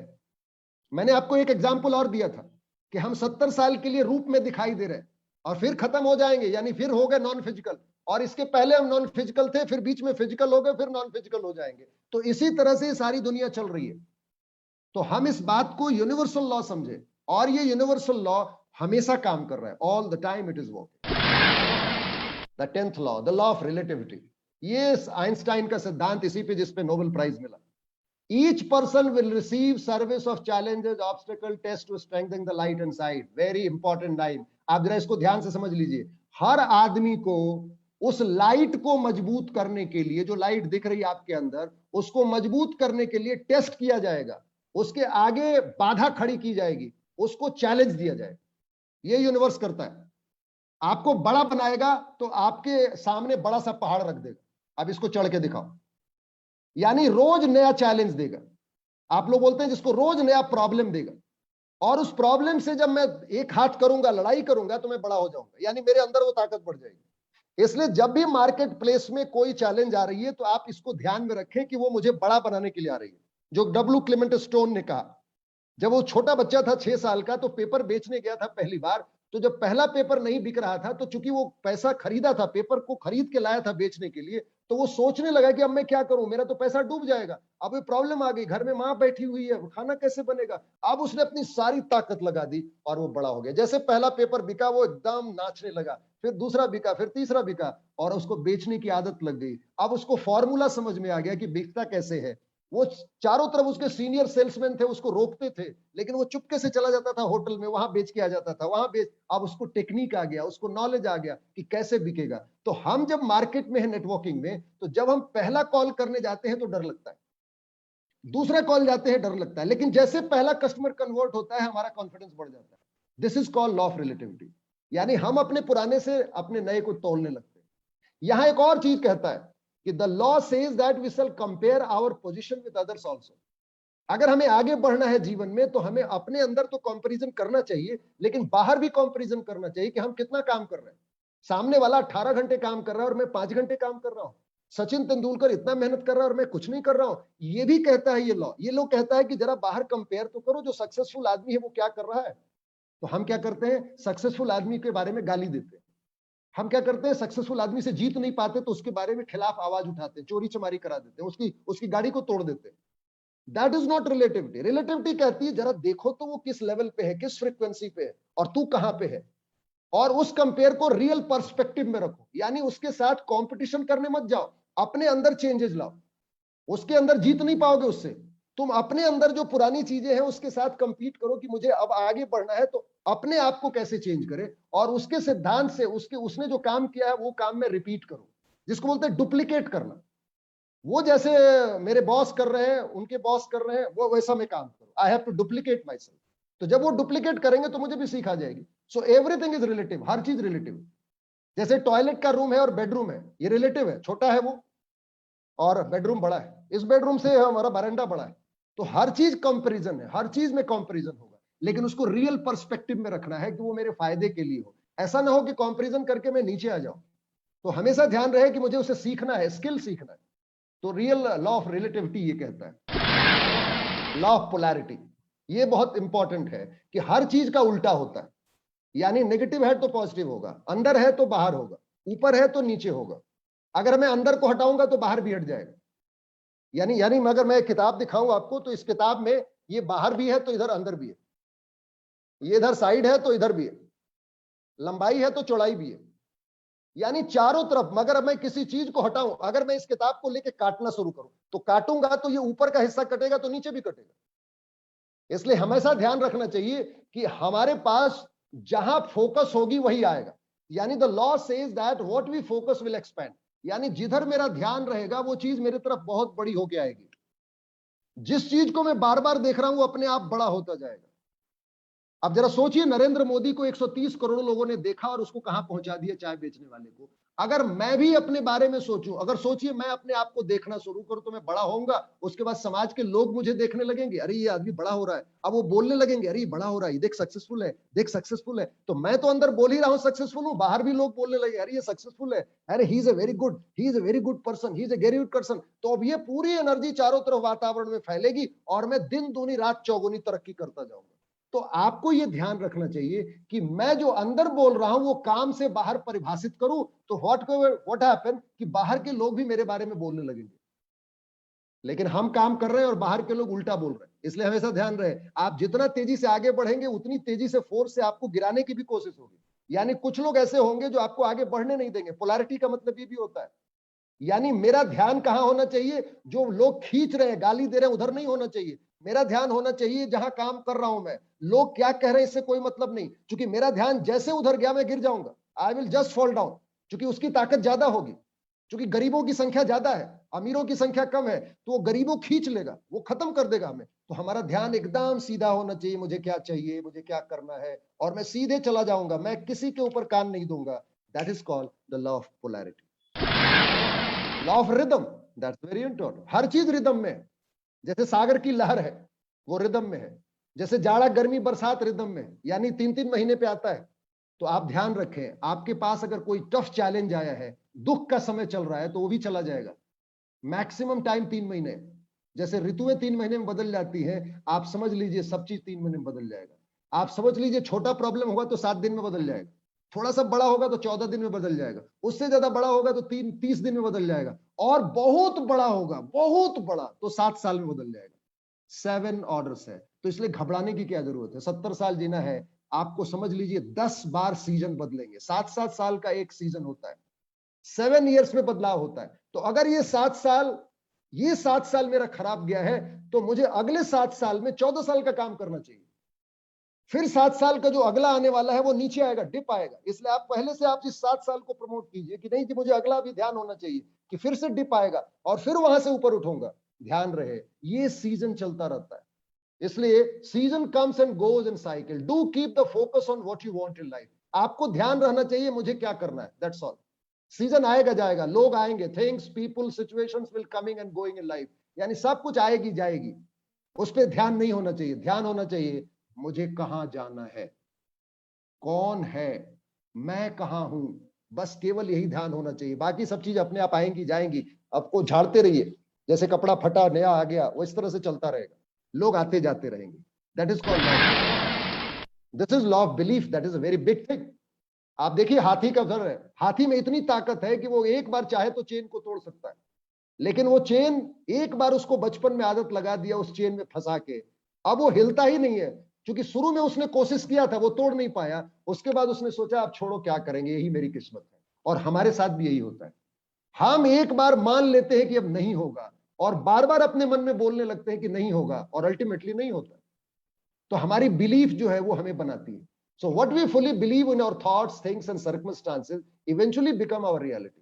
हम जिस जिस चीज में विश्वास रखते हैं वही चीज मेरे जीवन में होता है। इसलिए बी केयरफुल अबाउट बिलीव्स। आप किस किस चीज पे विश्वास करते हैं, जरा उसको फिर से इवैल्यूएट कीजिए, फिर से अपनी नॉलेज को अपडेट कीजिए। क्योंकि बिलीफ जो है वो अपग्रेडेशन की चीज है। यानी परसों तक जो जिस पे बिलीव करता था आज नहीं करता हूं।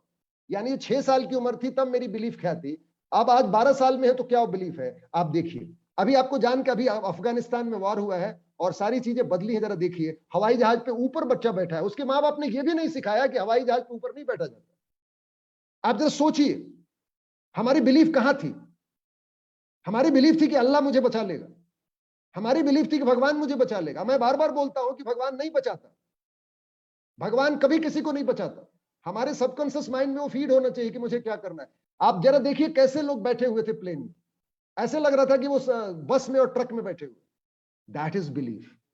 हमने गलत बिलीफ बनाई है, गलत अवधारणा बनाई है। हम उस अवधारणा को, अपने परसेप्शन को, अपने बिलीफ को जब तक तोड़ेंगे नहीं। आपको किसी ने कह दिया कि नहीं जी आप तो ये मोदी केयर बकवास कंपनी है और आपने उसको मान लिया, अब धीरे धीरे आपकी बिलीफ हो जाएगी। यानी जिस चीज को बार बार मानते जाएंगे, बार बार मानते जाएंगे, वही विश्वास हो जाएगा। विश्वास का मतलब रिपीटेशन ऑफ थॉट्स। ये जो हाथी था ये बार बार रिपीट किया होगा तोड़ने का, बचपन में नहीं टूटा, मान लिया उसने।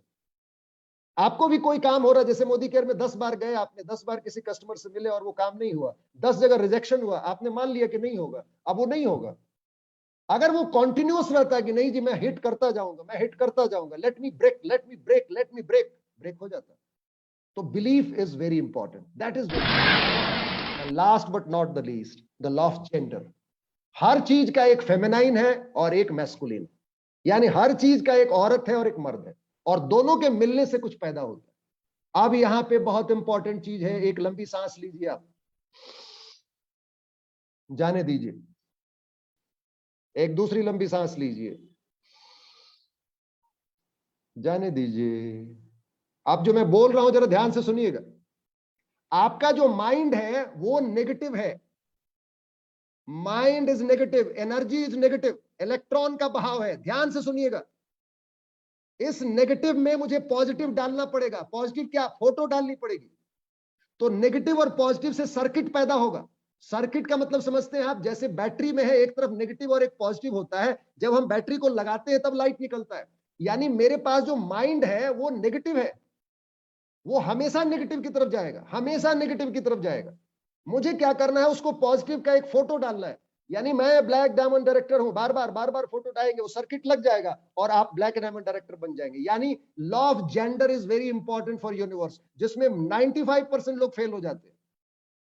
नेगेटिव चीज है, केवल नेगेटिव चीज से प्रोडक्शन नहीं होगा। केवल औरत प्रोड्यूस नहीं कर सकती, मर्द भी चाहिए। केवल मर्द प्रोड्यूस नहीं कर सकता, औरत भी चाहिए। तो माइंड नेगेटिव है, सॉरी, माइंड नेगेटिव है। सबकॉन्शियस माइंड में बहुत सारी नेगेटिव पैराडाइम्स।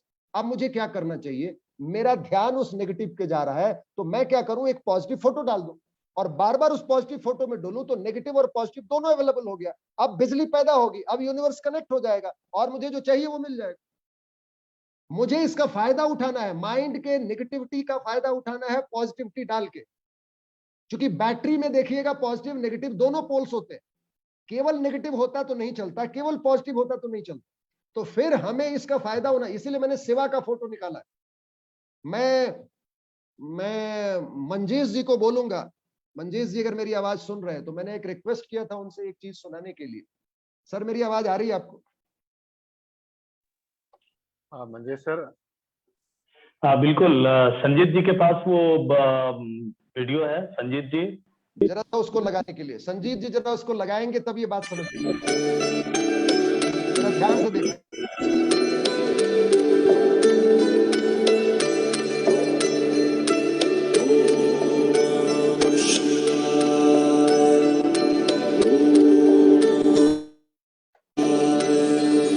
शिव समा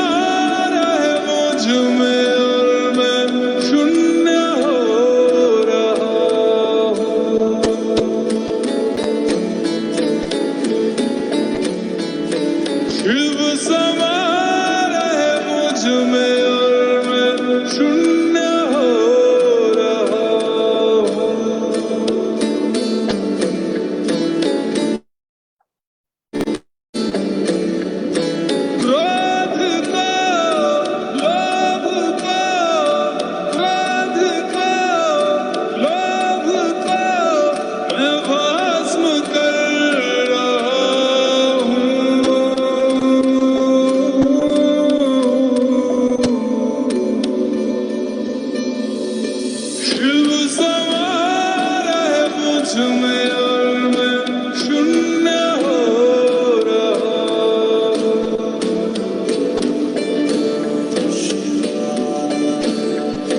शिव समा रहे मुझ में और मैं शून्य हो रहा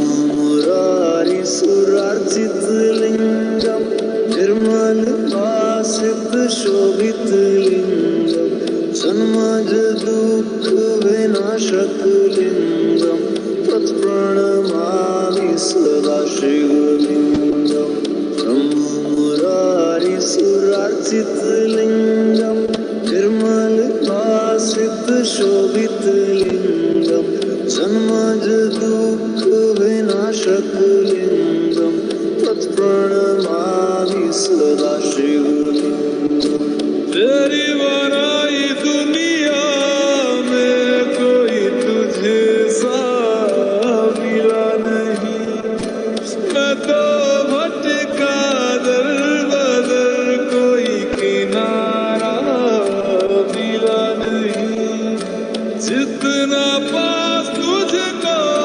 पाया उतना खुद से दूर जाना शिव समा रहे मुझ में और मैं शून्य हो रहा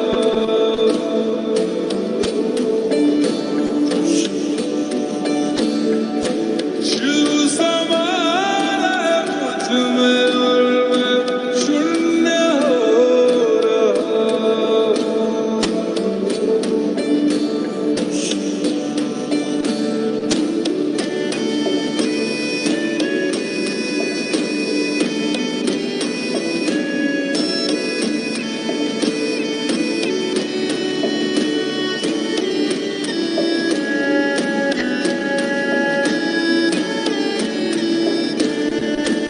मैंने खुद को खुद ही बांधा अपनी खींची लकीरों में मैं लिपट चुका था इच्छा की जंजीरों में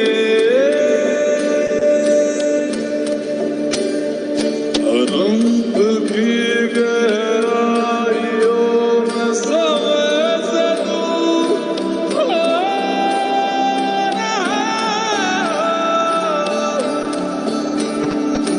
शिव प्राणों में उतरे और मैं मुक्त हो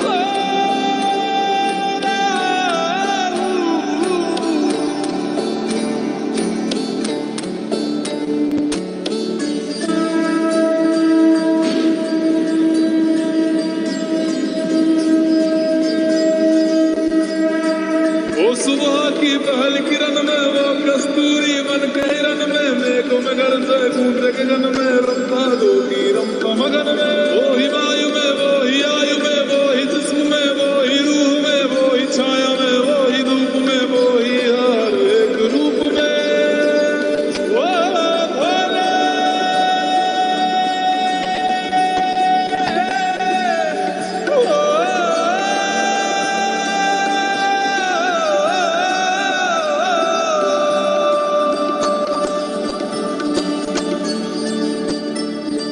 क्रोध को लोभ को क्रोध को लोभ को मैं भस्म कर रहा हूँ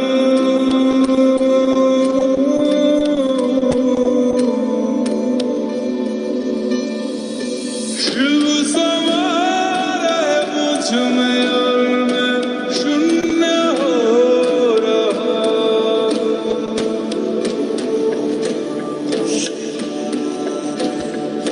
शिव समा रहे मुझ में और मैं शून्य हो रहा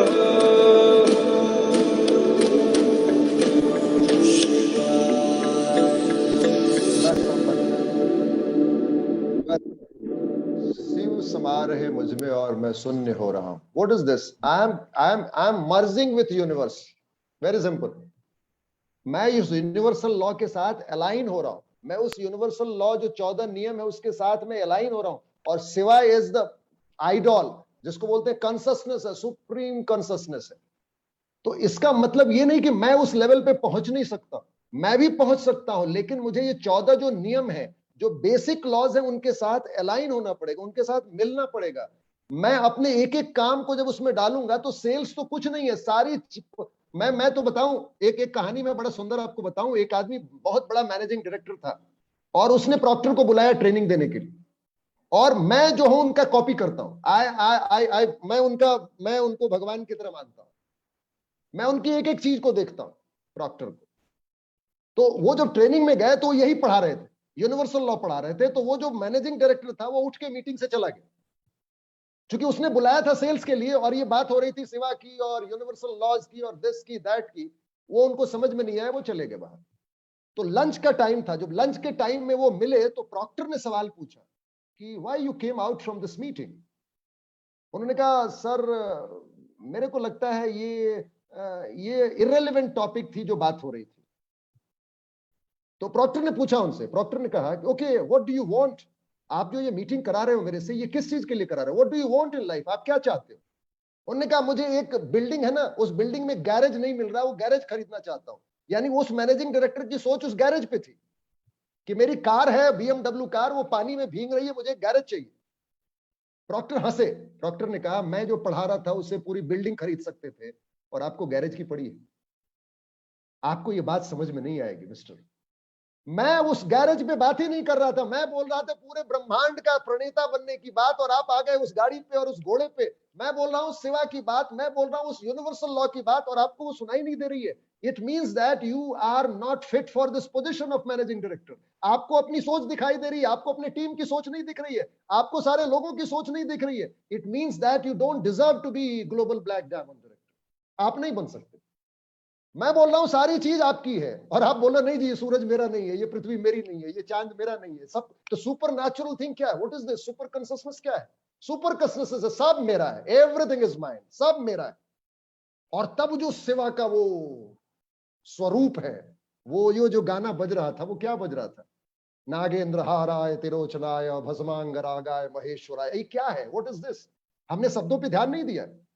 हम मार्केटिंग में जाए, सेल्स में जाए, पढ़ाई में जाए, जहां भी जाना चाहते हैं, हम कॉन्शसनेस की बात कर रहे हैं. कॉन्शस नहीं है, दारू पी के हम बात कर रहे हैं. हम अगर होश में ही नहीं है तो हम बेचेंगे क्या, हम खरीदेंगे क्या.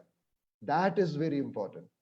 तो पहले सबसे पहला फॉर्मूला है किसी चीज के जीतने का, होश में मैं हूं. उसके बाद दूसरा है कि मुझे चाहिए क्या, मुझे इस पूरे ब्रह्मांड से मांगना क्या है. तो सर एक गाड़ी दे दी, अरे एक नहीं 1000 गाड़ी मिल सकती है, सारी गाड़ी की फैक्ट्री बन सकती है तुम्हारे पास. 50 लाख 70 लाख 4 करोड़ 10 करोड़ जितनी चाहिए गाड़ी. तो वो गाड़ी सर आएगी कैसे, वो आएगी, उसका फॉर्मूला ये 14 है. और वो 14 फॉर्मूले लगा दिए तो फिर गाड़ियों की लाइन लग जाएगी, फिर माला की लाइन लग जाएगी, फिर आपके पीछे पीछे लोगों की लाइन लग जाएगी. व्हाई, बिकॉज अब आप वो सुपर कॉन्शसनेस के साथ जुड़ गए. That is very important. मतलब ये प्रोग्राम के साथ जुड़ना, यानी जो भगवान का प्रोग्राम है अब आपका प्रोग्राम हो गया. यानी कृष्ण का अपना कोई प्रोग्राम नहीं था, वो ईश्वर का ही प्रोग्राम था, और वो प्रोग्राम के साथ वो अलाइन हो गया. राम को 36 रूप नहीं थे, राम को एक प्रॉब्लम थी उनके साथ, तो वो पूरे ब्रह्म नहीं हो पाए. कृष्ण के साथ पूरा ब्रह्म हो गया. क्यों, ऐसा क्या था उसमें, लेकिन वो प्रोग्राम के साथ जुड़ गया. यानी मनुष्य को जो भेजा गया है, आपको और हमको जो इस काम के लिए भेजा गया है, वो एक पर्पस के लिए भेजा गया है, और उससे जुड़ना बहुत जरूरी है. So that is very important. So last के 2-3 स्लाइड है, मैं बहुत जल्दी उस स्लाइड को दिखा देता हूं. आपके पास समय की कमी है, लेकिन अगर मैं वो स्लाइड दिखाऊंगा नहीं तो ये क्लास पूरा नहीं होगा, because that is the climax of the thing, कि भाई हमें क्या करना है, what I have to do.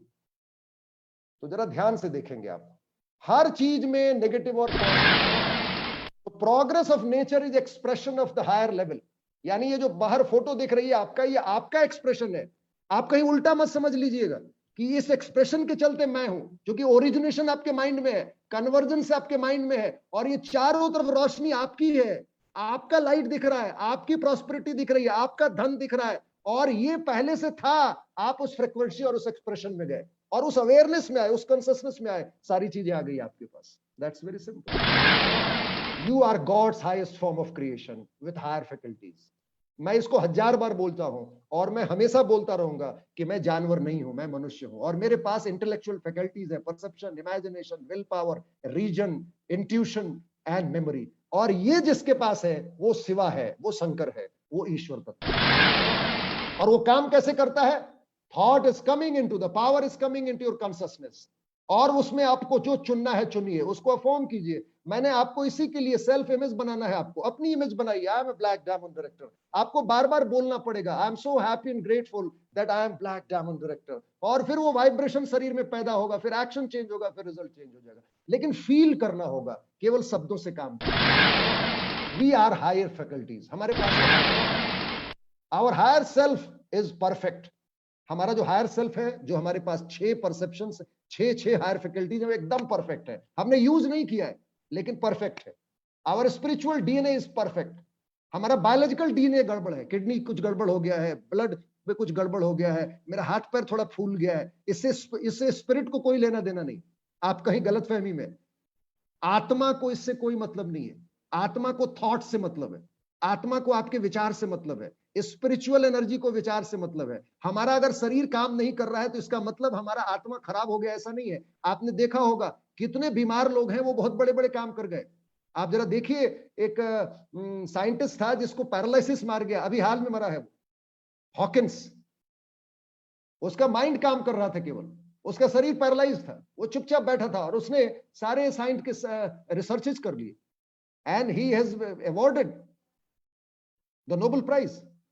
मतलब आप समझ लीजिए कि बहुत सारी चीजें हैं जो आपके साथ नहीं है, लेकिन हम उस नहीं के पर ध्यान देते हैं, हमारे पास जो है उसके ऊपर ध्यान नहीं देते। हमारा स्पिरिचुअल डीएनए बहुत परफेक्ट है और वो बहुत पावरफुल है, ऑलमाइटी है, वो ईश्वरीय है। इसके लिए मैंने आपको ड्रीम मैनिफेस्टेशन टूल किट भेजा है, जिसकी प्रैक्टिस करना जरूरी है। आपको विजन बोर्ड बनाना, सुबह शाम जो मैंने कहा है उसकी प्रैक्टिस करना, और धीरे धीरे धीरे धीरे आप उस ऊंचाई पे पहुंच जाएंगे जो आप पहुंचना चाहते हैं, जो करना चाहते हैं। God, what is God? The only difference between man and God is very simple, degree का फर्क है भगवान में और हमारे में। और वो क्या डिग्री है? जैसे बूंद में, समुद्र की बूंद में और समंदर में फर्क है, बस इतना ही फर्क है। यानी समुद्र का डीएनए और समुद्र की बूंद का डीएनए एक ही है। I am the image of God, बस मैं मात्रा से अलग हूं। बहुत विशाल नहीं हूं लेकिन मैं छोटा हूं, मैं सूरज नहीं हूं लेकिन दिया हूं। बस ये जब दिमाग में चलता रहेगा, ये दिमाग में चलता रहेगा, मैं बहुत नहीं हूं लेकिन मैं थोड़ा हूं, बहुत नहीं हूं मैं थोड़ा हूं, लेकिन बहुत बनना है। जब ये दिमाग में चलेगा, गॉड का मतलब एक्सपेंशन है, गॉड का मतलब एक्सप्रेशन है, गॉड का मतलब पैरा फैलाव है, सारी दुनिया को इकट्ठा कर लेना। So that is the power. Kabir ने क्या कहा था? सभी लोग जानते हैं कि बूंद सागर में समा जाती है, लेकिन बहुत कम लोग यह भेद समझ पाते हैं कि बूंद में सागर समाया होता है। यानी बूंद का जो प्रोग्राम है वही सागर का प्रोग्राम है। आप ध्यान रखेंगे, अगर आप उल्टा सोचना शुरू करेंगे कि सागर में मैं समाऊंगा, जबकि उल्टा होना चाहिए, भगवान आप में समाये हुए हैं, मैं भगवान में समाया हुआ हूं। ये सोच बहुत नॉर्मल सोच है। भगवान मेरे में समाये हुए हैं, ये एक्स्ट्रा ऑर्डिनरी थॉट है। और जिस दिन ये थॉट आई, उस दिन आप superstar, and you will be most successful man. आपकी जो स्पिरिट है आपके साथ चल रही है लगातार, आपका भगवान आपके साथ काम कर रहा है, और आपको केवल प्रोग्राम करना है। You have to program. आपको मांगना है, और मांगना है पूरे भाव से मांगना है। और जब ये काम खत्म होगा तभी जाके आप समझ पाएंगे, otherwise it is not possible. So I am really thankful कि आपने मुझे मौका दिया बोलने का, और ये 14 लॉज हमारे अपने जीवन में रोज यूज करना चाहिए। मैं प्रयास कर रहा हूं, बहुत सारे सक्सेसफुल लोग हैं वो प्रयास कर रहे हैं। जो आज ग्लोबल ब्लैक डायमंड डायरेक्टर है, उनसे इंटरव्यू लीजिए, और वो यही बोलेंगे कि मैं अलाइन में हूं, मैं अलाइनमेंट हूं, सक्सेस के कॉन्शियसनेस में हूं, मैं फेलियर कॉन्शियस में नहीं हूं। आप जिससे भी पूछिए, जो भी सक्सेसफुल आदमी है, वो यही बोलेगा कि मैं अपने ऊपर काम कर रहा हूं, मैं अपने ऊपर काम कर रहा हूं, वो बाहर की बात ही नहीं करेगा। So that I would like to request कि आज से हम वो जो ड्रीम मैनिफेस्टेशन किट भेजा है, मिला होगा बहुत लोगों को, so you start practising it, and that will help, that will help. Thank you and God bless you. और थैंक यू मंजेश जी, आपने मुझे बोलने का मौका दिया। Thank you. Thank you sir, बहुत बहुत धन्यवाद सर। और चूंकि इतना बड़ा टॉपिक और इतने कम समय में सर आपने डील किया, वाओ अमेजिंग। अभी ड्रीम मैनिफेस्टिंग कार्ड मिल चुका है सर, आज हमने इसको ले लिया है, और बहुत खूबसूरत सर आपने इसको डिजाइन किया है, बहुत एकदम ब्यूटी इसकी कहें तो बहुत, और इनके शब्दों की बात तो और भी अलग है। विजन बोर्ड भी बनाया मैंने, और ये मैनिफेस्टिंग कार्ड भी मैंने ले लिया वहां से, आज शाम को ही लेके आया हूँ। बहुत सुंदर है सर, और बहुत बहुत धन्यवाद। इतने सारे लोग आज पार्टिसिपेट किए। अभी जो एक सप्ताह का हम लोगों का क्लास चल रहा था, उस एक सप्ताह का वो जो समरी था, वो 1 घंटे 1.5 घंटे में सर ने हम लोगों को दिया, और बहुत थैंकफुल हैं, क्योंकि हमेशा हम लोग आज तक बाहर काम करते आए हैं, हमने कभी अपने अंदर का नहीं सोचा। मनुकुल सर को धन्यवाद, जिन्होंने अपने ऊपर काम करना सिखाया, अपने अंदर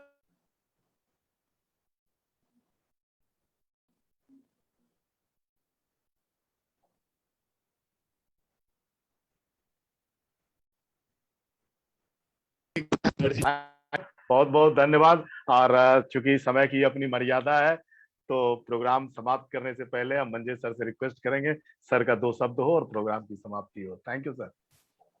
बिल्कुल नितिन जी, सर को नमस्कार। और जब भी प्रोग्राम के समापन की बात आती है, सर के हर सेशन के बाद मैं स्पीच लेस हो जाता हूँ मेरे पास। इसलिए नितिन जी बार बार आपको बोलता हूँ कि प्रोग्राम को आप समाप्त करें। और आज फिर से एक बात जो है मेरे दिमाग में चल रही है कि मैं इस ब्रह्मांड का एक छोटा कण हूँ। और पूरे प्रोग्राम के दरमियान वो बात मेरे दिमाग में चल रही थी कि मैं कितना पावरफुल हूँ। और वास्तव में सर से मुलाकात होने से पहले मैं वो नहीं जानता था जो आज जान रहा हूँ। और मैं जो काम करता था वो पहले नहीं करता था जो आज कर रहा हूँ। और मैं जितना खुश और संतुष्ट और जितना पावरफुल आज महसूस कर रहा हूँ, उतना पहले नहीं करता था। और ये सब कुछ सर के पर्सनल व्यक्ति मास्टर क्लास की वजह से है। पहले जब मैं काम करता था तो मुझे लगता था कि मैं विधि जनरेट कर रहा हूँ, और आज जब काम करता हूँ तो मुझे लगता है मैं पूजा कर रहा हूँ। इतनी संतुष्टि है, इतनी खुशी है। और आज मोदी केयर करने पर और सर का ये जो सन्निकटता है, इस दोनों डिसीजन पर मुझे काफी गर्व है। तो बहुत बहुत धन्यवाद आप सारे पार्टिसिपेंट्स को एक इंफॉर्मेशन आपको देना चाहता हूँ। सर आज एक क्लास में इन 14 सिद्धांतों को हम लोगों के बीच शेयर किया। सर का पर्सनल विक्टिम मास्टर क्लास होता है, आप में से बहुत सारे लोगों ने उसको किया और बहुत सारे नए लोग हैं। अगर इन विषय पर एक डिटेल आप अगर एक कॉन्सेप्ट चाहते हैं, एक पूरा साइंटिफिक प्रोसेस आप अगर चाहते हैं, तो इसके लिए पर्सनल व्यक्ति मास्टर क्लास सर ऑनलाइन उसको ऑपरेट करते हैं। और हमने डिसाइड किया महीने में एक बैच सर का होगा। हर महीने की 21 तारीख को हम लोग उस बैच को शुरू करेंगे। अगर आप इसके लिए इंटरेस्टेड हैं तो आप हमसे संपर्क कर सकते हैं, आप अपने अपलाइन से संपर्क कर सकते हैं। उसके लिए आपको 499 रुपये पे करने होंगे। ये 499 रुपये इस कोर्स की कीमत नहीं है, ये 499 रुपये आपको डिसिप्लिन रखने के लिए है। और उस 499 के बदले में आपको जो टूल किट अभी दिखा रहे थे नितिन जी, इस टूल किट, ये टूल किट आपको मिलेगा। और उसके बाद अनमोल अमूल्य इंफॉर्मेशन जो आपको मिलेगा, जो आपकी लाइफ को चेंज करेगा। तो समय हो चुका है।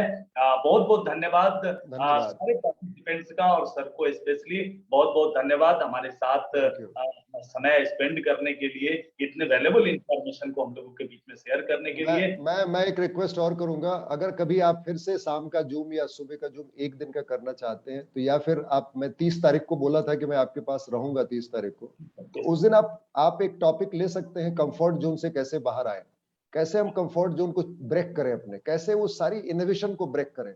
तो उस पे मैं रिसर्च कर रहा हूँ, उस पे काम कर रहा हूँ। तो उसमें वो 2 घंटे 2.5 घंटे की टॉपिक ली जा सकती है, दैट वी कैन टेक। वो ऑफलाइन होगा तो बहुत ज्यादा मजा आएगा, दैट विल, जब आप डेमोन्स्ट्रेशन करेंगे तो मजा आएगा। Thank you thank you and good night. Good night sir. Good night, thank you.